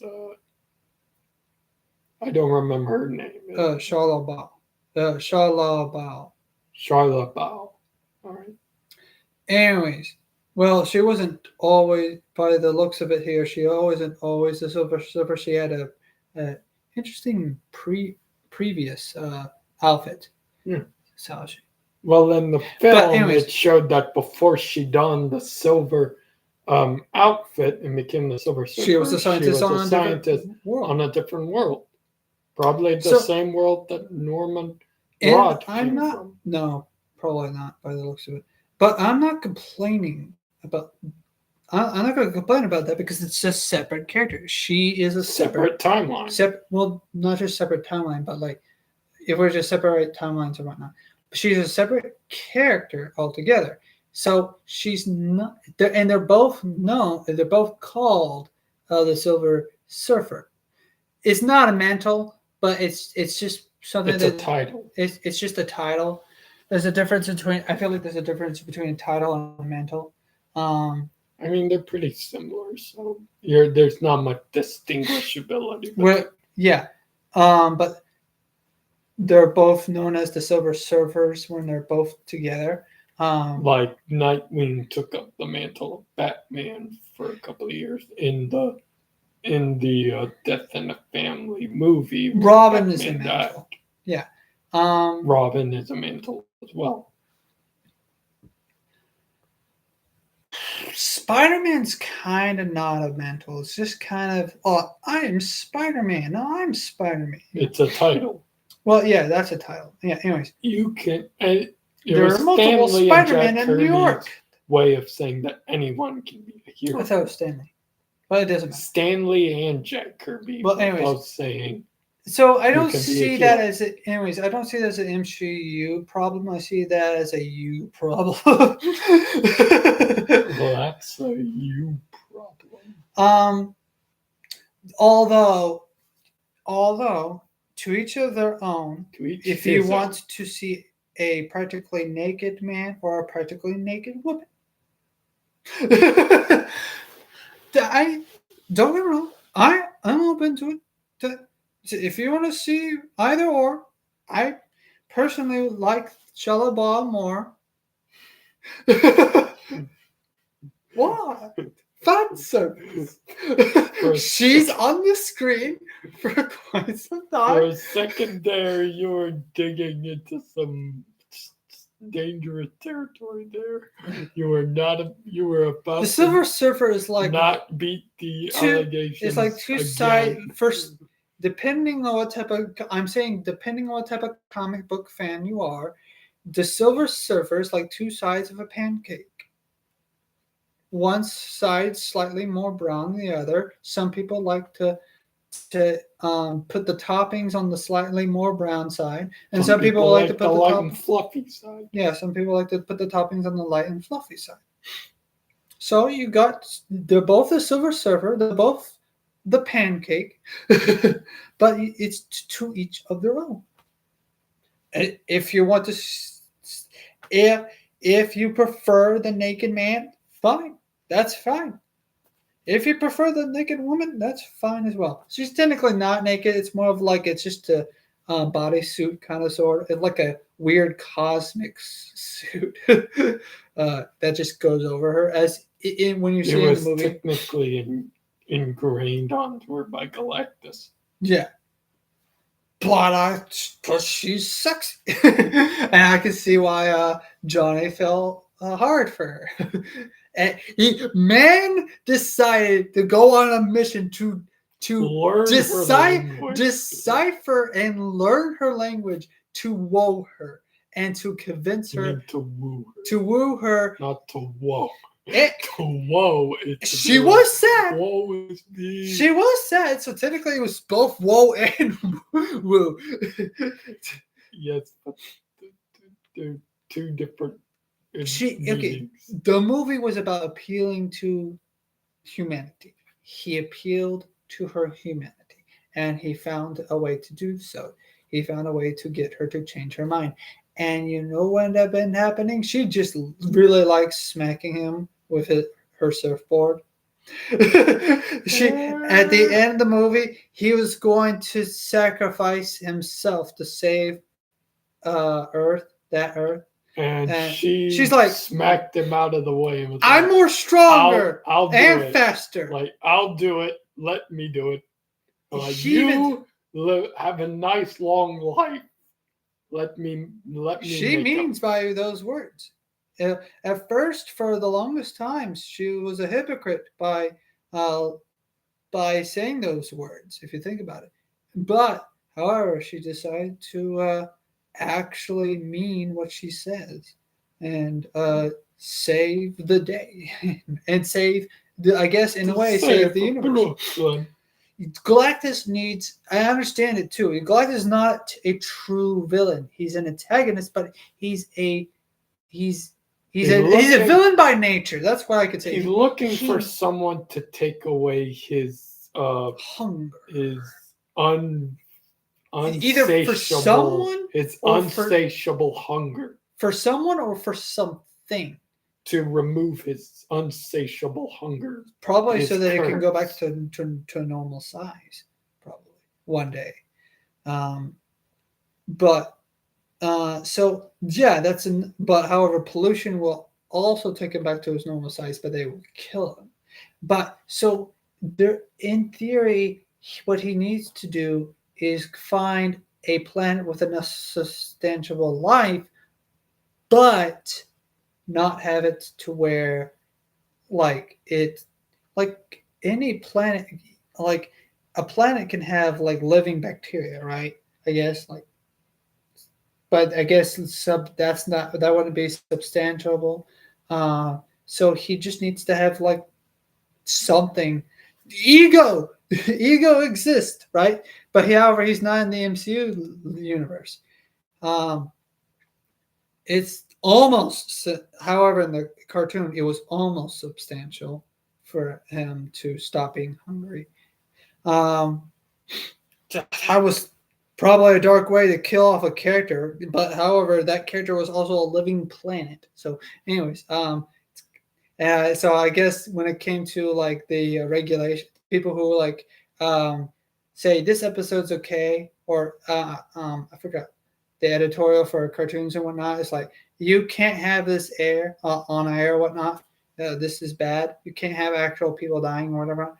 They got away with it because technically he's not dying on screen because he's a planet. He's not actually he's not a person or whatnot. So yeah, they can get away with that sort of stuff in the cartoons and whatnot when it comes if you make the thing that dies not appear Well, human. nowadays people have been getting away with it more and Because more. now you can have you humans see, die. You see people Unless dying more and more nowadays. and cartoons for kids, they they have a way around it, but they have a specific way around it, but they don't have. You don't show it. It doesn't have. You to don't be, show it, but you heavily imply that they're dead. you hear the dying. Yeah, Like with Netflix's Camp Cretaceous and Chaos Theory. You don't see the death, but you hear the people getting gobbled up, imply. and you hear the bones being cracked. Bill Cipher, I'm not certain if Bill Cipher kills people. I need to. I've been wanting to watch the Bill show. Cipher kills people, but I think because of the fact that he does it in such a cartoonish way that he got away with it. But that the writers got away with some of it. What's funny is that SpongeBob also has some actual confirmed deaths. But anyways, so let's now wrap things up, I guess. Yeah.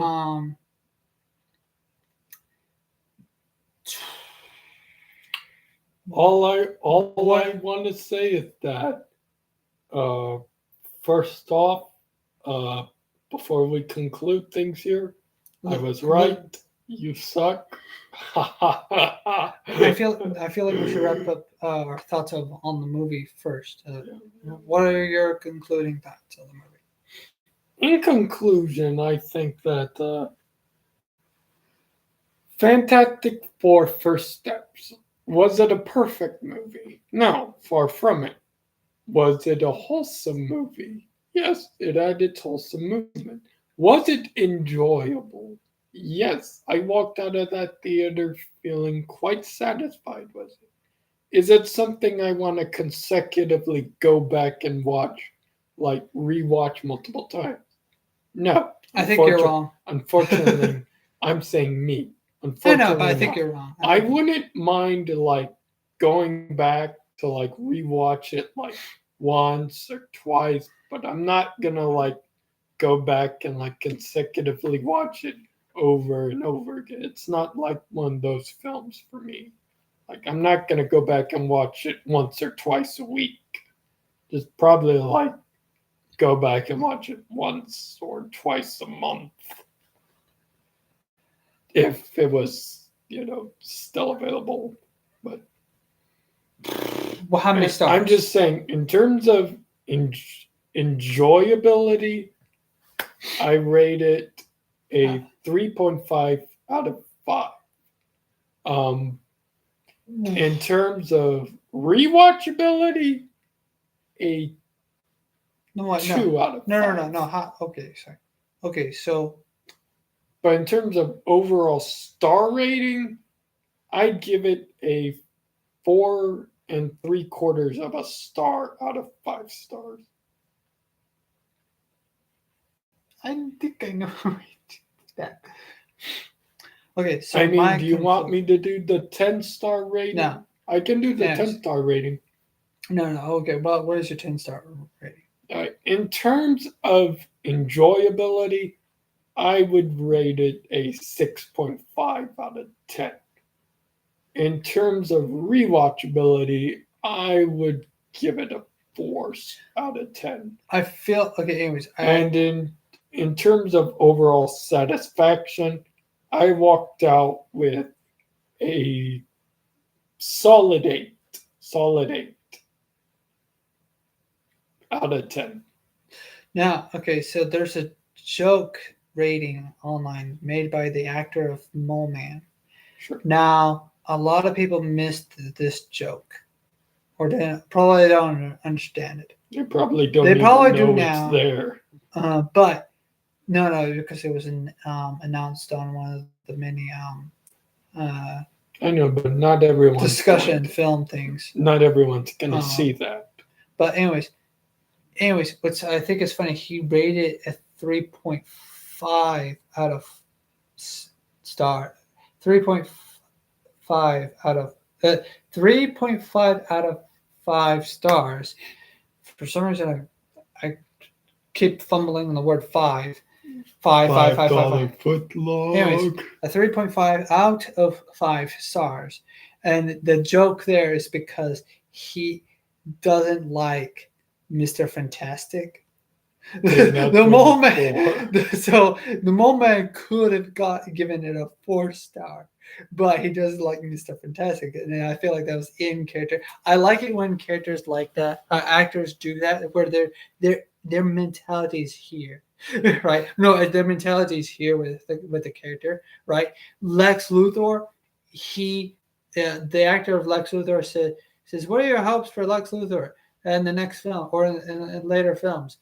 What do you hope for Lex Luthor's future? That's the question. Sorry, and he says to defeat Superman.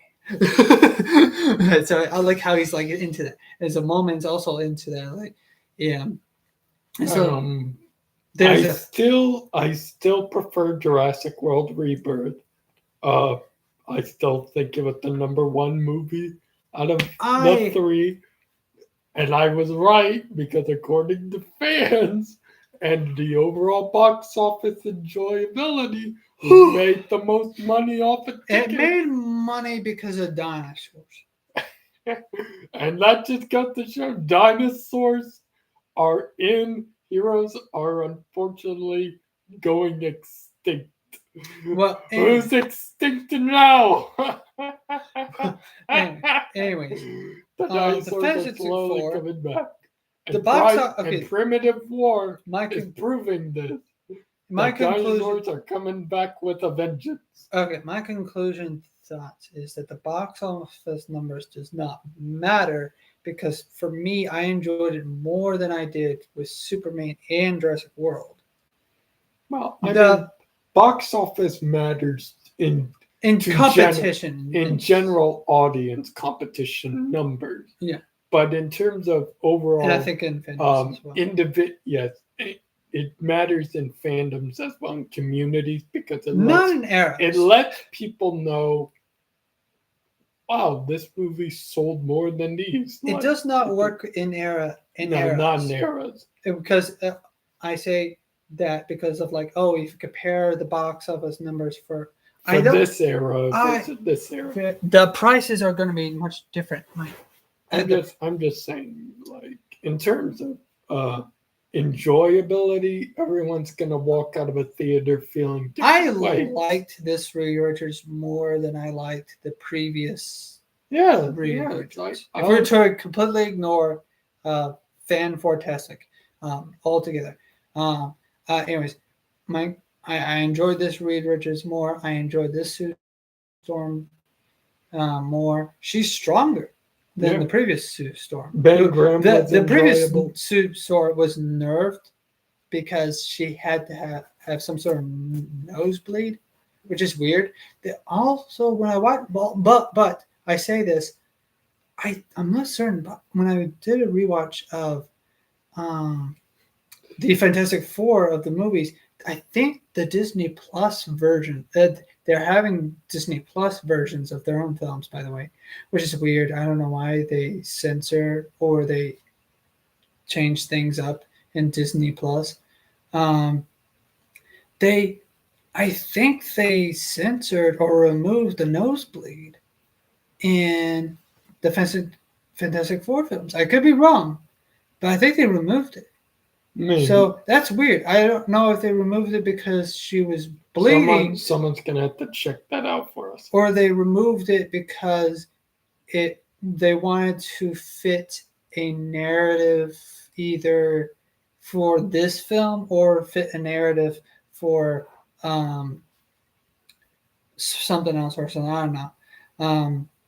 To be quite honest with Or they just want less blood in their films, which I feel like that's probably why that surprised me. I think they removed her nose bleeding in the film, so I was like, I could have sworn there was nose bleeding. there was no bleed in the Fox film. Yeah, they nerfed Sue Storm in those films, and I'm glad that they buffed her in this film. In this film, yeah, by not having her nosebleed because she did nearly die just trying to push Galactus back. They also and that's understandable. Galactus is a freaking.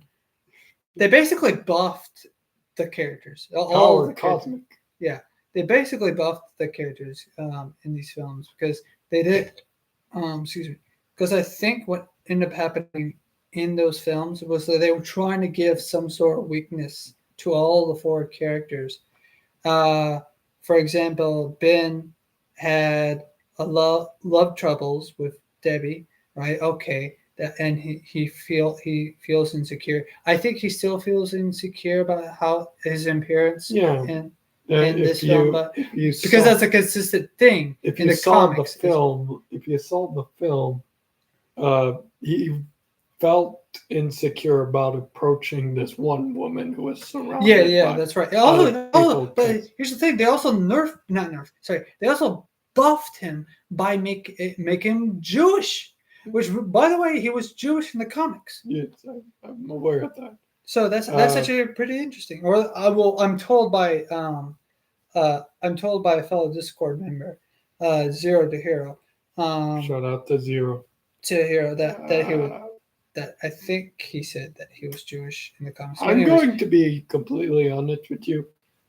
I will say that I overall walked out of the theater enjoying Jurassic World Rebirth more than either superhero film did. Oh, and that's just the inner kid in me.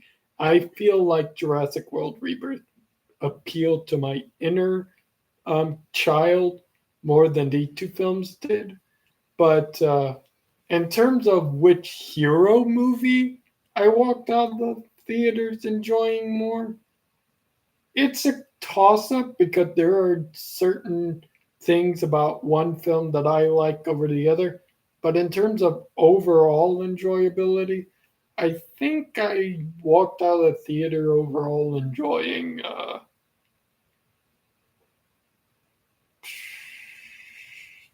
I probably actually enjoyed Superman more than I did Fantastic Four. And that may just be the DC kid in me because I've always been more of a DC fan than Marvel. But I just felt like I resonated more with James Gunn's Superman than I did Marvel's first. And that's no slight to Marvel's first because it was a good film. I just walked out of it feeling less like I felt like I enjoyed Superman and Jurassic World more than I did that film. And it wasn't because it was bad. Just, I felt like I enjoyed the other two films more. Anyways, back to my concluding thoughts. I feel like this film was it's just a beautiful artistic aesthetic that I really liked. The 60s look of it, and the fact that they have flat screen TVs everywhere. That was actually kind of because so futuristic. It feels like what the 60s dreamed of what the future would look like. And technically, they're not half wrong. We do have flat screens on the side of buildings, but it wasn't like it was a TV screen, right? We so we do have smaller cars, Times Square Jumbotron. but not in a sense of like the bubble, like the weird bubble lake thing. We don't have flying cars just yet, unfortunately. But there's a lot of things that are in that universe that like I just fell in love with. It made me feel like they should just have a they should really they should have Visually, it was stunning. it was visually stunning, more stunning than Superman. It had good, it had its moments. They had the weird black hole and neutron, the proton neutron. I'll give it this. Let me finish. Let me finish. No, you already had your conclusion thought. I just wanted to say that I agreed with you. Okay. Sorry. That I just wanted to say that I agreed with you, that I personally thought Fantastic, because again, with the hero movies, one movie did something better than the other did something better than the first. I do agree with you. I believe Fantastic Four was visually a lot more stunning than Superman was. That's not to say Superman didn't have some visual stunning, like background scenes and whatnot. There were some visual moments that really made you go, wow. But Fantastic Four, First Steps, their visuals made you go like, it was like every scene was continuously, not continuously better. It felt like it was continuously consistent with the vibrancy, the colors, the beauty of it, and even during the nighttime, those nighttime scenes, it still didn't feel like, where did the lights go? I didn't like it. I didn't like the Snyder films when they have just everything turn off those lights.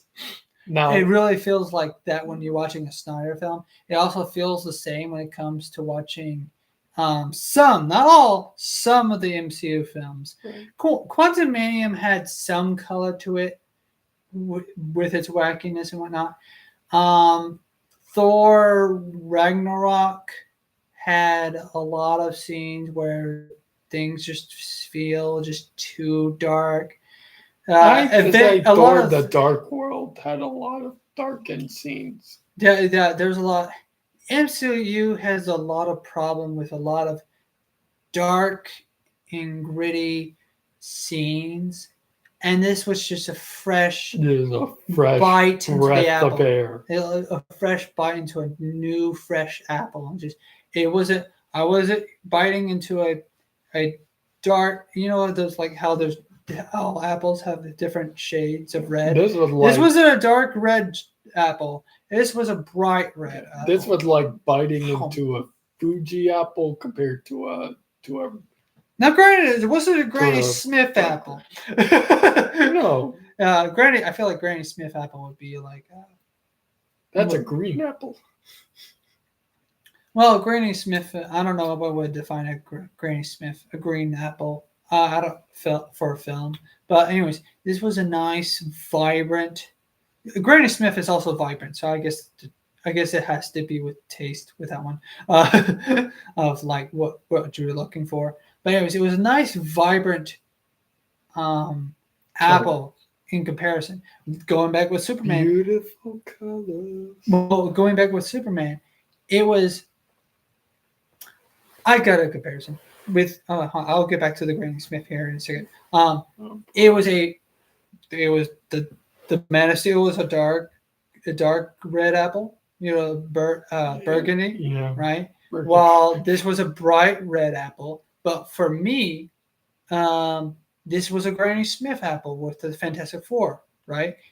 It tasted better. I know it. telling an app movies and it's like a taste or whatever. For in comparison from Superman and Fantastic Four, like it was biting into a Granny Smith hour. And that Granny Smith hour apples are like sour, but however, I kind of like that sour taste, I guess. So like it's different in a good way, right? Apples are different in a good way, right?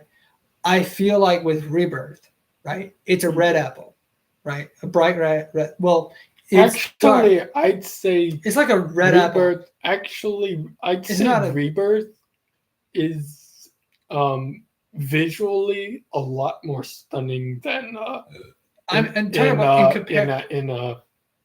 It's a lot more stunning visually No, than Fantastic Four for that. And let me explain why. I'm talking about. Not only did they have a lot of on-set masterpieces, like these were real life locations they shot out. So It's like a yellow the majesty of these real life scenes. Yellow And then apples you are a had lot these shots. sweeter. You had these shots of the ocean, the shots of these wide areas like the valley with the Titanosaur. You had them traipsing through the swamp uh, with the darks of the forest. So it's a red apple. It's a bright red apple for its franchise, but for you, it was like a yellow apple in comparison to these three films. Correct.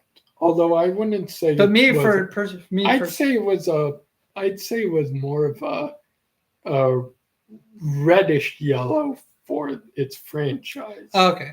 And a completely yellow apple compared to these three. In comparison to the other two. Okay, movies. I could agree to that. Because there were some scenes in Jurassic World Rebirth that were dark, like the night scenes.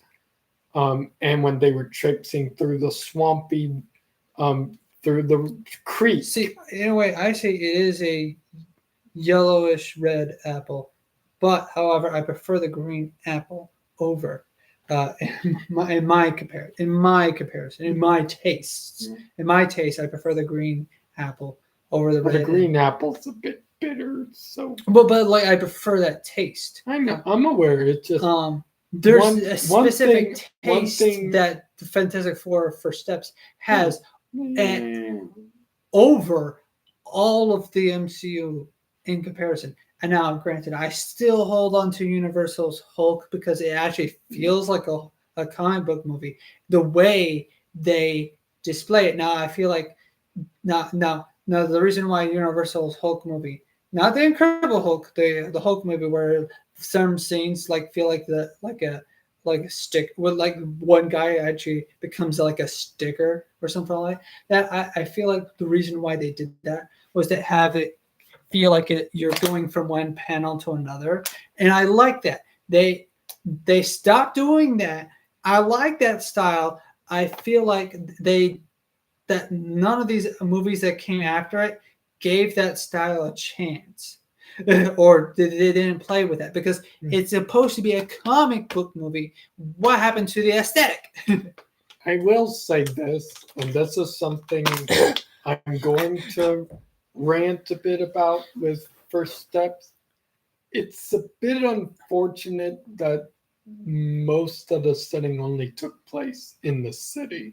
Like we don't get to see them. We don't get to see them anywhere else on planet Earth. They were in space though. Yeah, they did go to space, but like they went to one section. But we mostly see them in the spaceship. There's explorers first. Until they leave the spaceship to visit Galactus's ship. They're explorers. But it's just basically a transition from one spaceship to another. We don't like see the majority. We don't get to see, how they interact with their environment on it. We see them interact with the building. We see them interact with their city. But like I understand you don't have to have them interact with the rest of the world, because we do see the world from an outside view when they're activating the teleporters. It before makes Silver Surfer starts flying around, destroying everything. It just feels like, it makes sense for the story because yeah.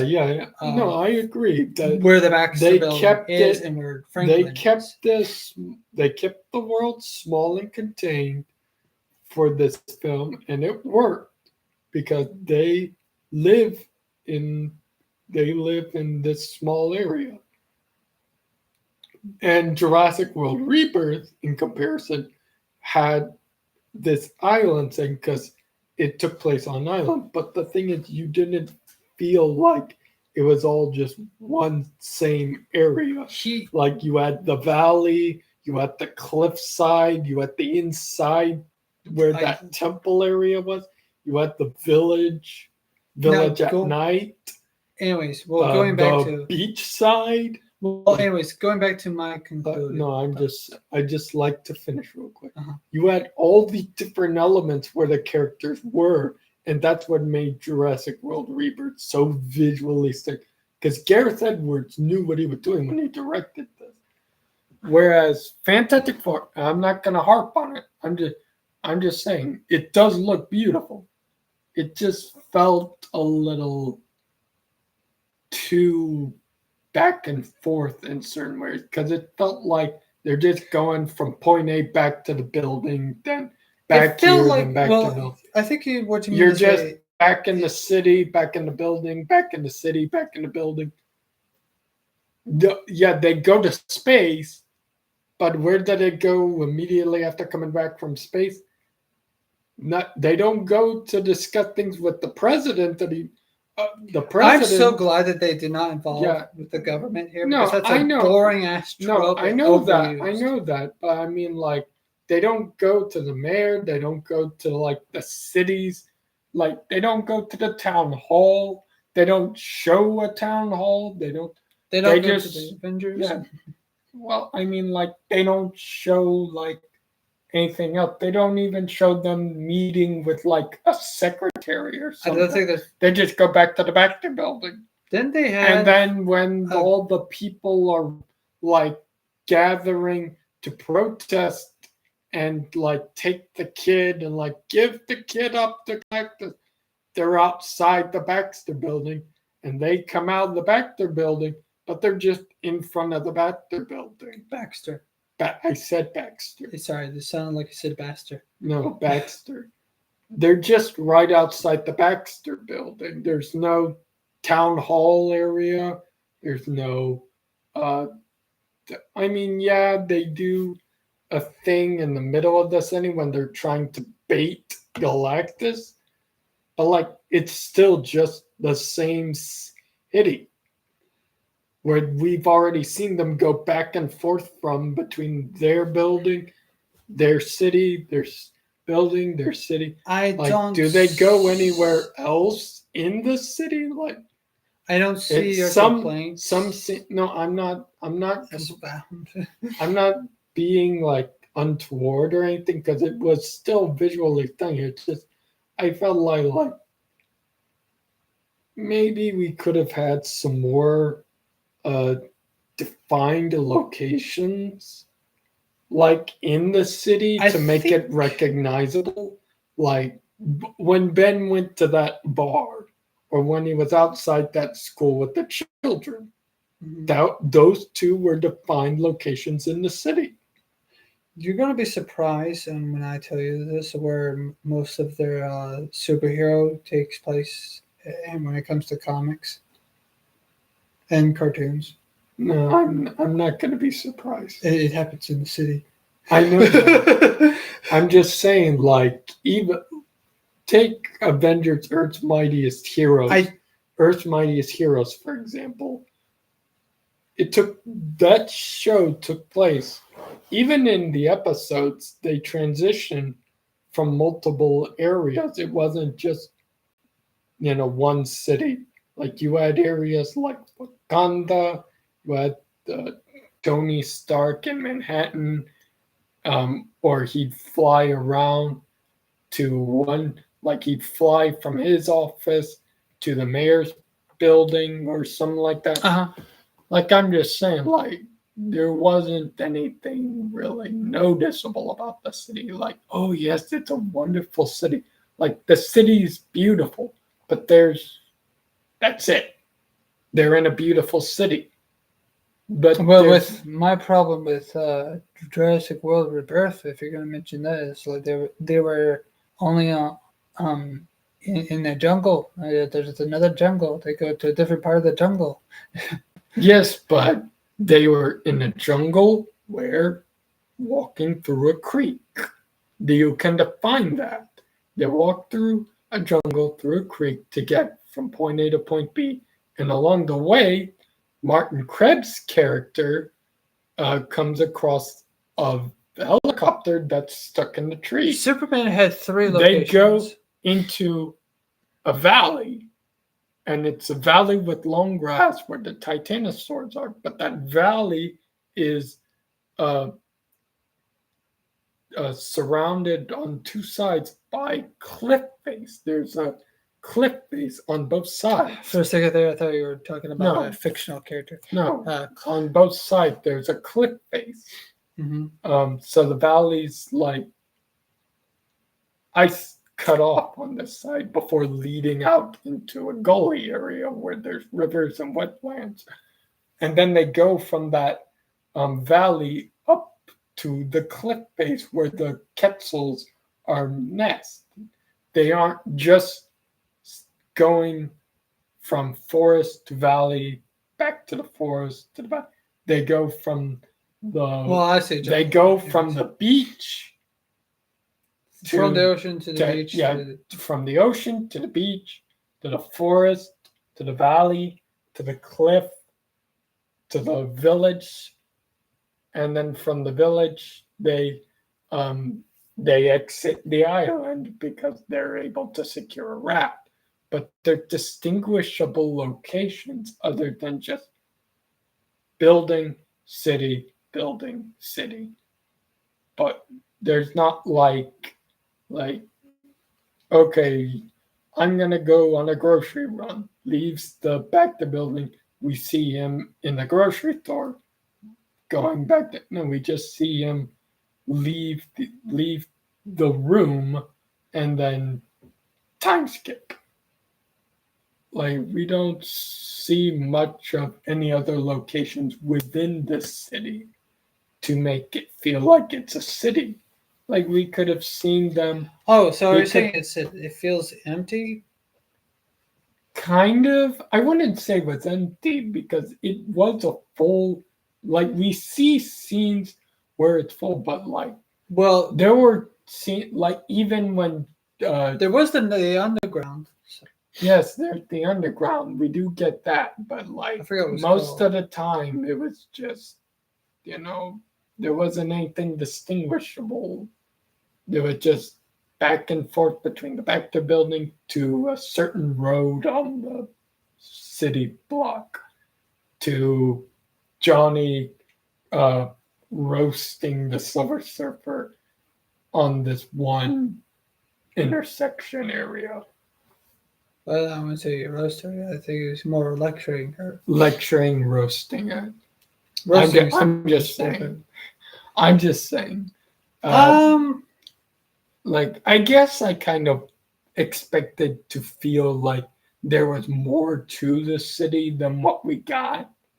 Like, it just felt like we go from street to building, street to building, and a few locations here and there, but not really anything. Inside of a building, back to the building. Inside of a pub, back to the building. Town center, city center, back to the building. So what you're saying is you don't want more films covering this universe. Oh no, I definitely. I feel like if they do that, then they will fully explore by doing what you're asking. They'll fully explore this version of New York. Obviously, I want more films of this. I think my rambling on about this expresses that I want more. But that's saying. the good thing. That's I'm what just I was actually saying, going to but- say that in my concluded thoughts. If you will let me conclude. I'm letting you conclude it. Just one thing I wanted to say about this is that one thing I wanted to pick a little persnicket about the film is that I guess I just wanted to see more of the Fantastic Four city, the place they call home. I guess I wanted to see them interact with their community a bit more. Something that made it feel like they were part of the community. I think that's what the deleted scenes were supposed to cover. But anyways, I don't know. This could be just how I felt. Going back to my concluded thoughts, which I nearly forgot. It was more vibrant of a movie. I'm Definitely glad more that they. vibrant than I'm glad Superman. that they didn't fully explore Metropolis. I'm sorry. I'm glad that they didn't fully explore the world that they live in, because we see the Kent farm, we see Metropolis, we see the Daily Bugle, Yeah, we see Lex Luthor's building. we see the Luther Corp. Luther Corp. We see the Pocket dimension. the pocket dimension. Pocket We go universe. to the desert 3 to 4 times. I feel like the locations in Superman was like Moravia. it is more variety, but I feel like somehow there was a little too much variety of different places to go, different places to be and whatnot. With I guess well, anyways, but I feel like with Jurassic World, Jurassic World: The Rebirth, there was supposed to be only one location, and there was the forest. There were different areas of the forest that they went to. Gareth Edwards and Steven Spielberg specifically had it to where there were different areas of the island to explore, but not just forest. But it was still just them exploring the island. Yes, but there was different parts of the island. I guess you could say like in Jurassic Park 3. They were exploring the island. There was only one location that they went to. It was an overall location was the island, but I feel like that would be missing the point. For you, that would be missing the point if this movie was about New York City. It's not. It's about the Fantastic Four. Where is the Fantastic Four? They live in the Baxter Building, right, which happens to be in the city. I think that would be a bad idea to explore more of the city, because that would draw the attention away from the Fantastic Four. They're not exploring the city to stop crime. This is an Spider-Man film where they have to go, where Spider-Man has to go throughout the city to stop the lizard. I'm not saying they have to explore the entirety of the city. Some story, scenes did feel a bit repetitive. The story, no, the environment was necessary for that, because the story was about saving the world. A better argument would be if we explored more of the fantastic world and where they live in. But the problem with their world and where they live. But the problem with that I feel like the limitations of that would be Latveria, and they didn't want to have Latveria in this film because that would not be about them. It would not be about the Fantastic Four. I less about Latveria in the first step. And I don't think what I meant by that was that we could have seen the Fantastic Four if they were so focused on saving their world, their community, their family.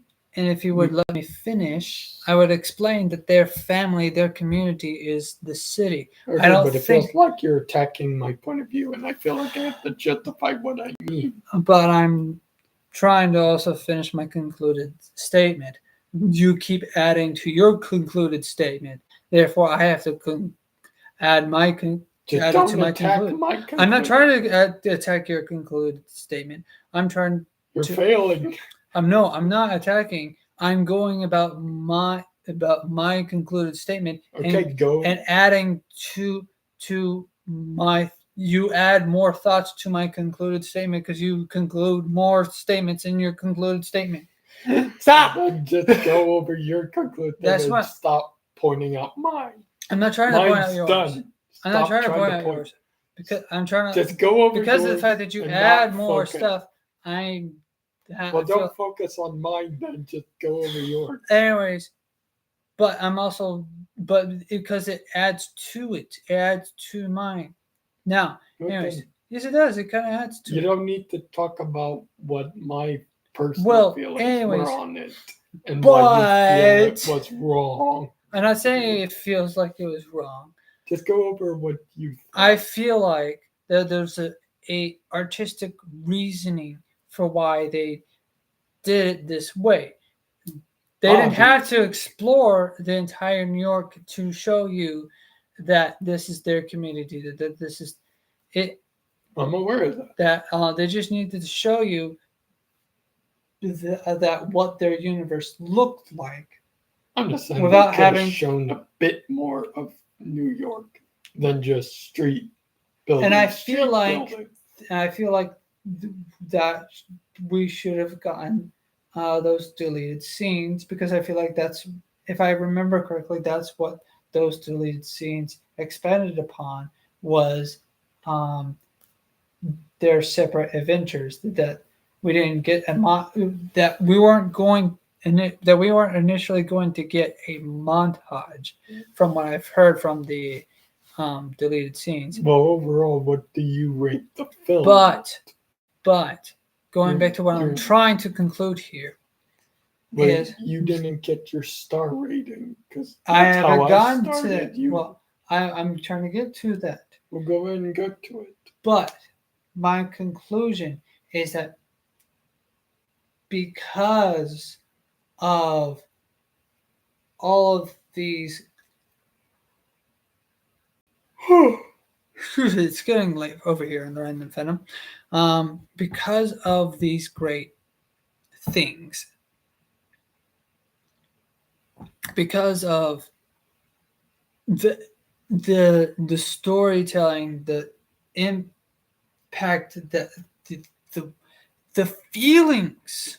feelings from this movie. When the story hits you with the feelings and whatnot, it makes me feel like this universe actually exists in a sense.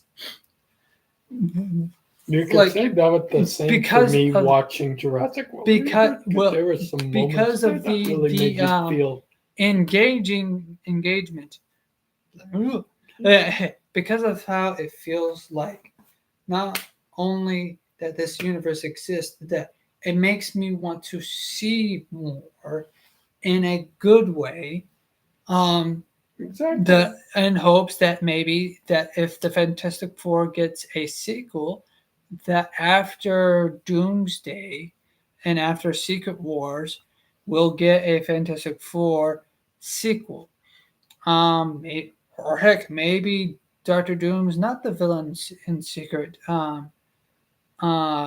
Wars, depending on how Doomsday plays out. Who knows? But anyways, it also gives me hope for the MCU as a film, and so therefore, because of all these things, that I have to give it a 4 out of 5 star rating. Both for the mean reason, and I probably would give it more of a 5. Probably give it more points in It from a out of 10 star rating, I feel like I guess it'd probably be an 8.5, but it probably would have been a bit more if it had more scenes showing us the limitations of their powers and abilities. Well, And I have to go check on my cat. Oh, well, and for those of you who don't know, I got a cat. well, technically, we got a new cat. We got a cat. You'll see her in the upcoming video. We Probably. got a cat. If you ever do. Her name's Luna. Well, I need you to film it because I'm going to be holding the cat. Use your phone. I'm just saying, like, yeah, your name's Luna. Well, how are you? She's adorable. Fine.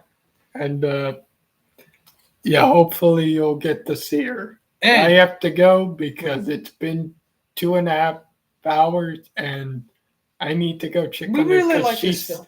She's literally 5 weeks old. If I leave her alone for too long, she's probably going to destroy something. She probably already has. And so she probably already has. That's why I need to go check on her. So, in conclusion, this film was amazing. And it was the first steps for this next phase. For the next phase of the MCU. Can't wait to see Brand New Day. Like, will Spider-Man. Sorry. Will it bring the MCU back to its former well, glory? Well, it's not. Here's hoping. Will the next films after this bring it back to its glory? That's will that's this be the anchor that brings it back? Oh yeah, I feel like that. Will this be the foundation? Yeah, it did not flop as much as the people say it flopped. They don't know what a flop means. Point is, a flop if it doesn't make. Let us know in the comment down below whether or not you enjoyed this film or not. Did you walk out of the theater enjoying it? Because I know for a fact Ravenwood and myself, we walked out of that theater enjoying it. He enjoyed it more than the other two movies. I just so happen to enjoy Jurassic World more than the other two movies. Point is, we enjoyed all three of the films. We enjoyed Superman, we enjoyed Jurassic World Rebirth, we enjoyed Fantastic for the First Steps. We enjoyed all three films. Let us know if you enjoyed all three, or if you only enjoyed two of them, or if you only enjoyed one. Let us know. We'd love to hear from you in the comments down below.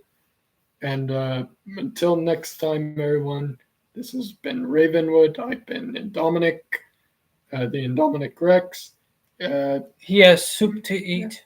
Make sure you leave a like down below. It helps us out here. Hit the subscribe button. Click the notification bell so you won't miss a beat here on the Random Fandom when we post more videos here to come. And until next time, everyone, tip my hat to you. I've got to go check on the kitten. Close us out, Raven. See you till next time. Bye-bye.